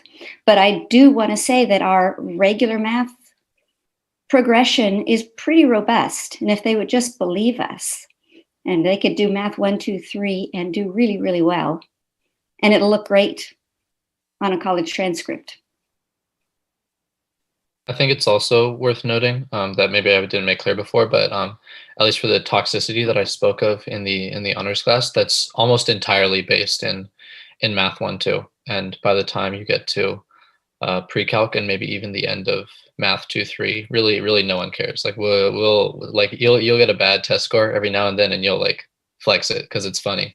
But it's the competitiveness really dissipates out because a lot of people realize that you're still qualified despite that. I think something that I don't know that I definitely wasn't aware of freshman year of Albany, but that at a lot of other high schools and districts around the Bay Area, the honors track takes you to AB, and our regular track will take you to AB. So I think that's worth noting and probably publicizing to students in terms of getting rid of that toxic culture. But I think that for the most part, it dissipates out on its own in the upper grades. Well, I think, to add some commentary, I think about the idea of a toxic culture. I think anytime we create an opportunity for students to be sorted out, we're creating opportunity for students to decide that they're better than other students. And I think it's something that we need to be somewhat mindful of. Are we sending signals? Even using words like honors, are we implying that you're somehow a better person if you're in that course? And are students then picking up on some of those signals? And I think that's something for us to think about. I think it's really easy for us adults to forget that students are often social decision makers. They make decisions based on kind of what they see around themselves and their peers, and that are, what are the signals that we're sending out. And I think often math gets really tied up because, especially in our culture, math is seen as this great symbol of, are you smart or not? And I think then the math department that has to carry the weight of basically deeming who is smart and who is not. Board Member Duran, you made a comment about kind of math being a gatekeeper. And I can say, having been in the science department at Albany High for a while, your math course determined your science course, and it became a proxy. And one of the biggest things we did to improve the quality of science education at Albany High was detrack math and get rid of the math requirements for science courses to open up more opportunities in the science department. And a lot of that came from really a change in mindset around, we believe these things are here for everyone, and that we're not trying to say some people get it and some people don't. And I think that's an important shift in values as well as procedures. I believe that Vice President Duran also asked about an explanation of the sheltered math. Oh, yes. So sheltered is for English language learners, and those students are in classes with English proficient students. I wanted to touch a little bit on Vice President Duran asked about factors to succeed, and I think we were talking about the culture, which isn't specifically the math department. That is a broader thing in Albany, which, as Mr. McNally said, kind of gets pressured into the math department. But one thing that I've noticed is there are very large class sizes, specifically in math, and it's really difficult. I remember Ms. Buckbauer last year was like running around the classroom trying to get to everyone in my class.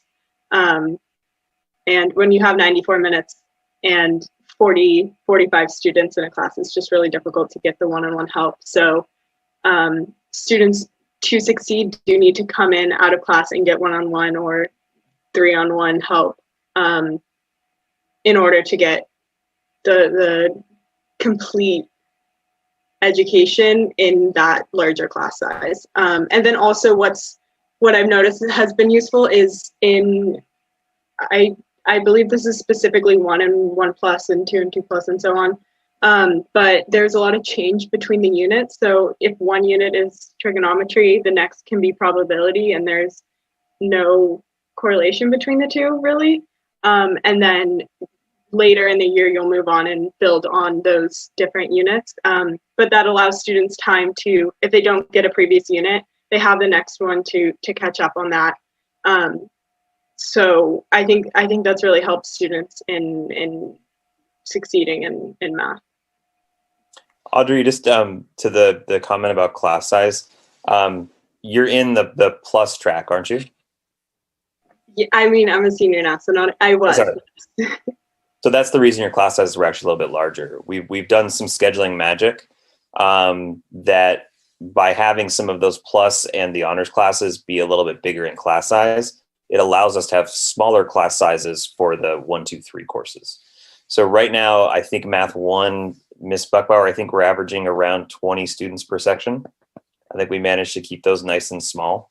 And so that's just one thing that they're not big across the board. It's something that we've worked out to try to actually keep some smaller class sizes for the 1, 2, and 3 courses. Could I just ask really quickly, is parent pressure as real as the student culture and that pressure? I don't know if it's difficult to answer tonight, but you can send me an email later. Anyway, and the second part is, I had read somewhere, and I'm not saying it directly was with AHS, but that math drives the scheduling. It does not. It does not. As the person who does the scheduling, no, not really. Yeah.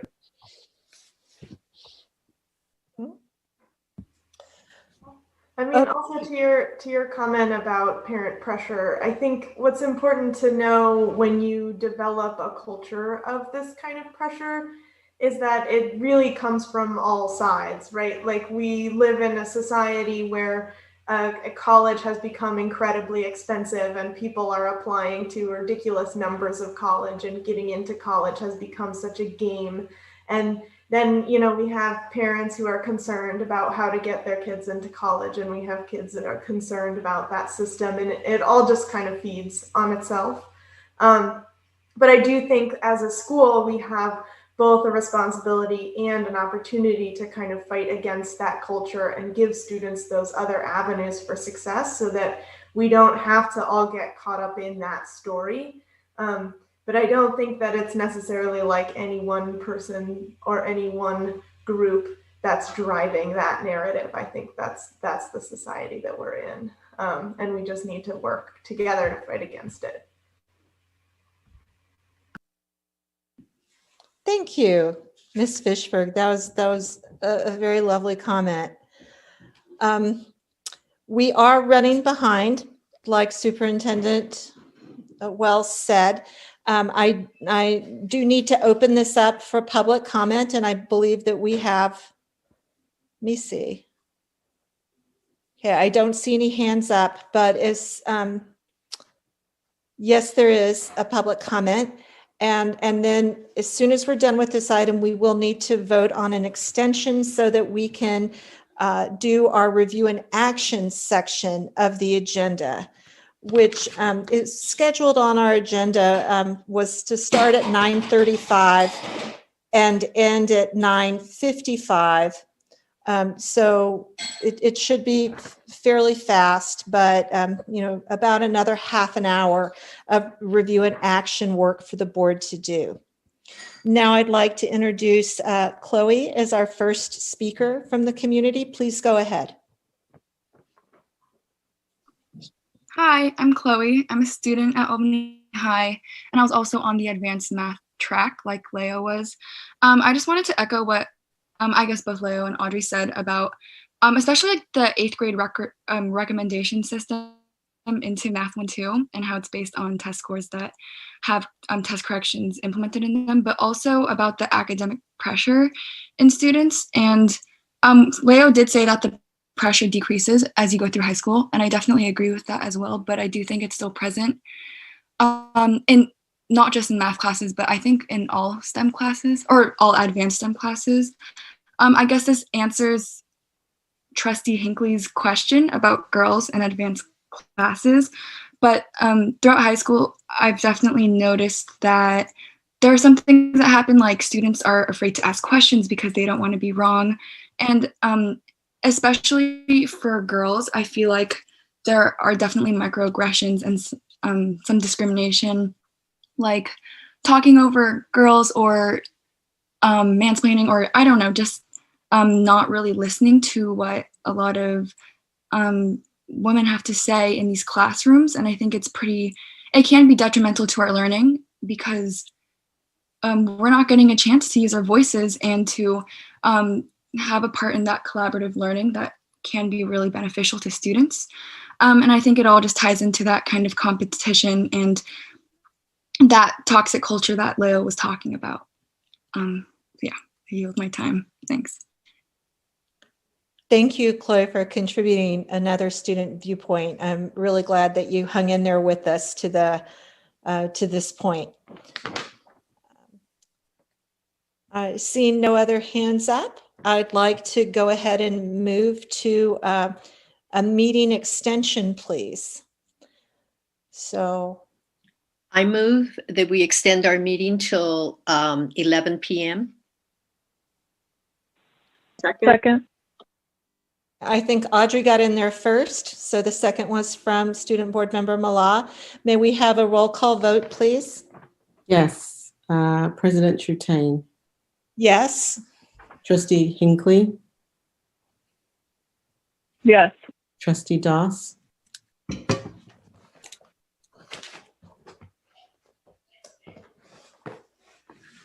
Trustee Doss. Trustee Clark. No, and I'd just like to remind the board that over the last couple of months, we actually had a special meeting and quite a few discussions about trying to have effective board meetings. And it's just as if those conversations didn't happen at all. One of the things that we talked about, something that can't continue, is for these meetings to keep going on and on and on. And everybody agreed with that. I don't think it's fair for anybody here, especially the public, to have these meetings go on and on and on. So hopefully moving forward, the meetings can be run a little bit more effectively, and all the board members can please try to do their best, because I mentioned it the other time, I don't speak at the meetings anymore because I don't want them going until 12 or 1. It's not that I don't care. It's just certain voices drown out everybody else, and it's not cool.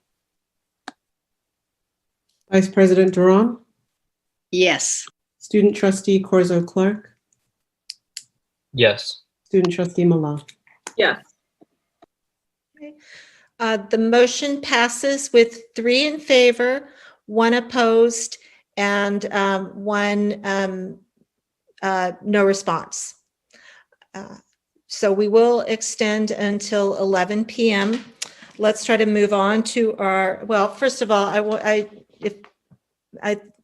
want to thank all of those involved in the math enrollment patterns presentation. It was an excellent presentation. Yeah. And now we will move on to review and action 13-1 Board Policy 5145.3. This is board policy, non-discrimination, harassment. And I hand this off to our Assistant Superintendent, Marie Williams. Good evening again. So this item came before you at our last meeting on the 10th of November, just a week ago. The board gave direction at that time to add language around training. That language has been added here. I underlined it so that you could see that it had been added. There were no other corrections and or revisions that were presented at that time. So I now turn this over for board discussion and potential action. 29. Trustees, do you have any comments about our non-discrimination harassment policy?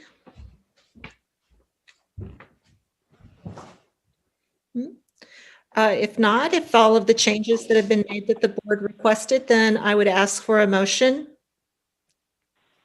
I move that we approve board policy 5145.3, the changes to it, the non-discrimination harassment policy.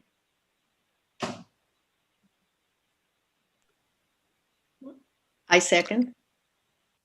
Okay, may we have a roll call vote, please? Yes, student trustee Corzo Clark, Yes. student trustee Mala, Yes. trustee Hinckley, Yes. trustee Doss, trustee Clark, Yes. vice president Duran, Yes. board president Trutain. Yes. So the board policy 5145.3 passes with 4 yeses and 1 no response. And I wanted to thank the policy committee that worked on that and move us to item 13-2, Memorandum of Understanding between Albany Teachers Association and the Albany Unified School District. Dr. Wells? Yes, this is the ATA recent agreement we discussed at our last closed session, and it's before you tonight for action and recommendation for approval.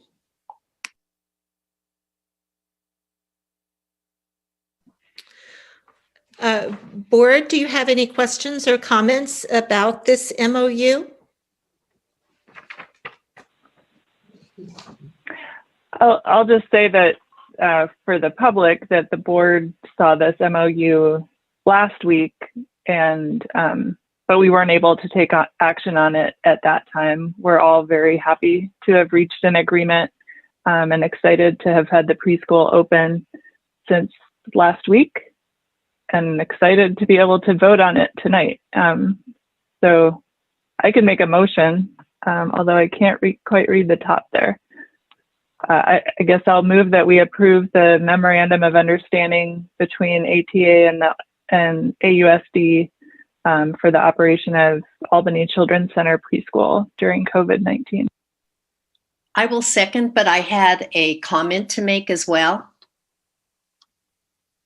Please go ahead.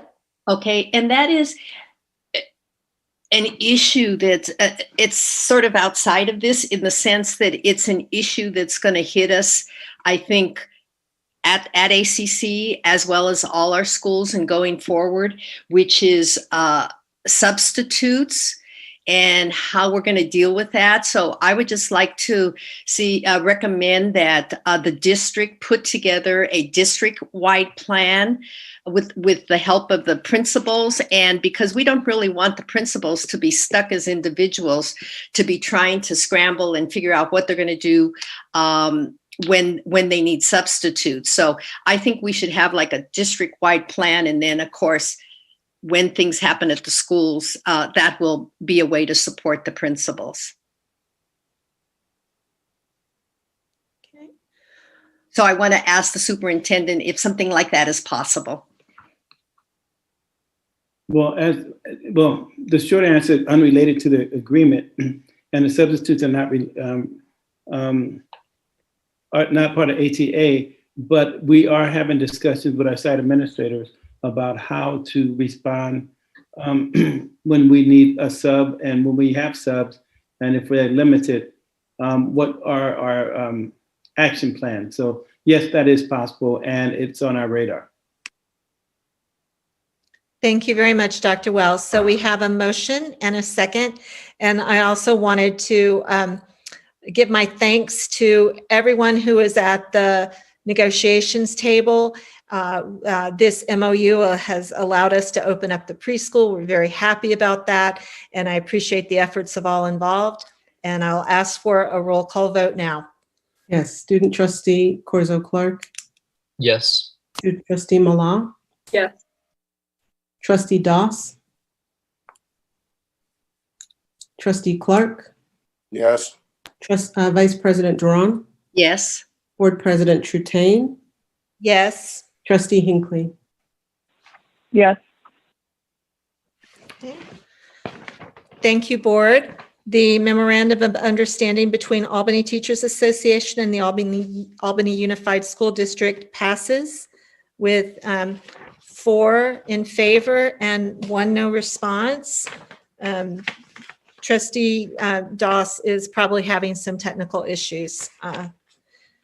Now, that moves us to our item 13-3, our last review and action item, the amendment to agreement between Albany Unified School District and Hazmat Dock for Ocean View Elementary School.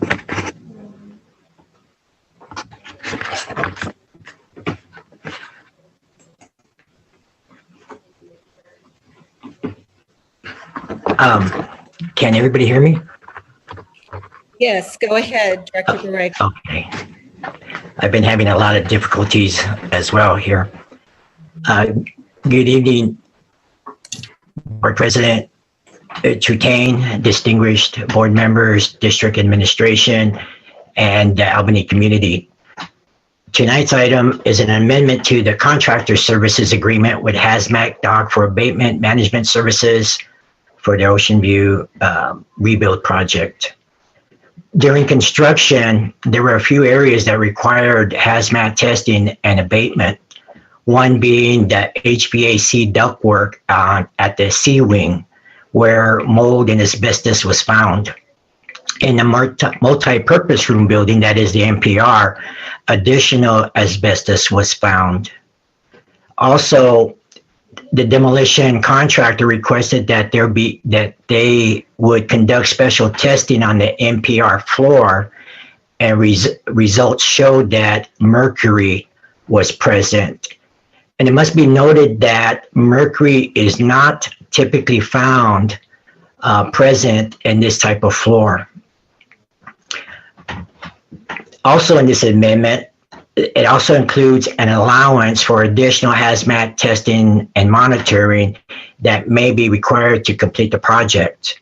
Now, this allowance will only be used if additional hazardous materials are found. The amount of this amendment is within the overall project budget and will draw from the project contingency. These funds are to be paid from Measure E funding. Are there any questions?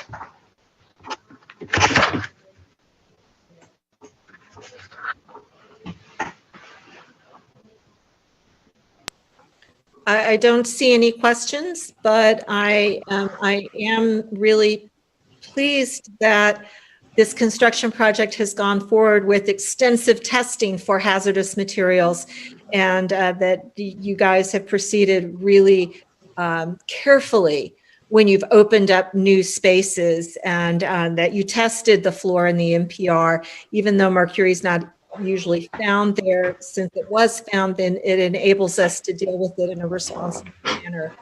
So thank you for your care and responsibility here. Thank you. And given that, I can make a motion. Move that we approve the amendment to the independent contractor services agreement for abatement management services for the Ocean View project. And I'll second that. May we have a roll call vote, please? Yes. Student Trustee Corzo Clark. Yes. Student Trustee Mala. Yes. Trustee Clark. Yes. Vice President Duran. Yes. President Trutain, Yes. Trustee Hinckley, Yes. Trustee Doss. The motion passes, the amendment of the agreement with hazmat dock for Ocean View Elementary School with 4 in favor and 1 no response. And that is all of our review and action items for tonight. Our item number 14 on the agenda, upcoming agenda items and matters introduced by the board. I think that everyone knows that, well, everyone on the board knows that our next regular meeting is December the 15th. And that is a change from what was published previously in our calendar. Our December meeting had been scheduled for December the 8th. And because of a change in state law and the induction of the newly elected board members, we had to change the date of the meeting to the 15th. So that is our next regularly scheduled meeting. These are troubled times, and it's possible that we might need to get together for a workshop regarding the issues about reopening the schools. So that is a possibility, and the district will certainly be in touch with the board about that if that comes to pass. I open the floor for any board member comments at this point. I think we got a lot of information tonight, and I think our heads are full of all of that information. And it was the staff reports were fantastic, but I think that we're all tired. And I wanted to wish everyone a very happy Thanksgiving, a happy and safe Thanksgiving. And with that, we are adjourned.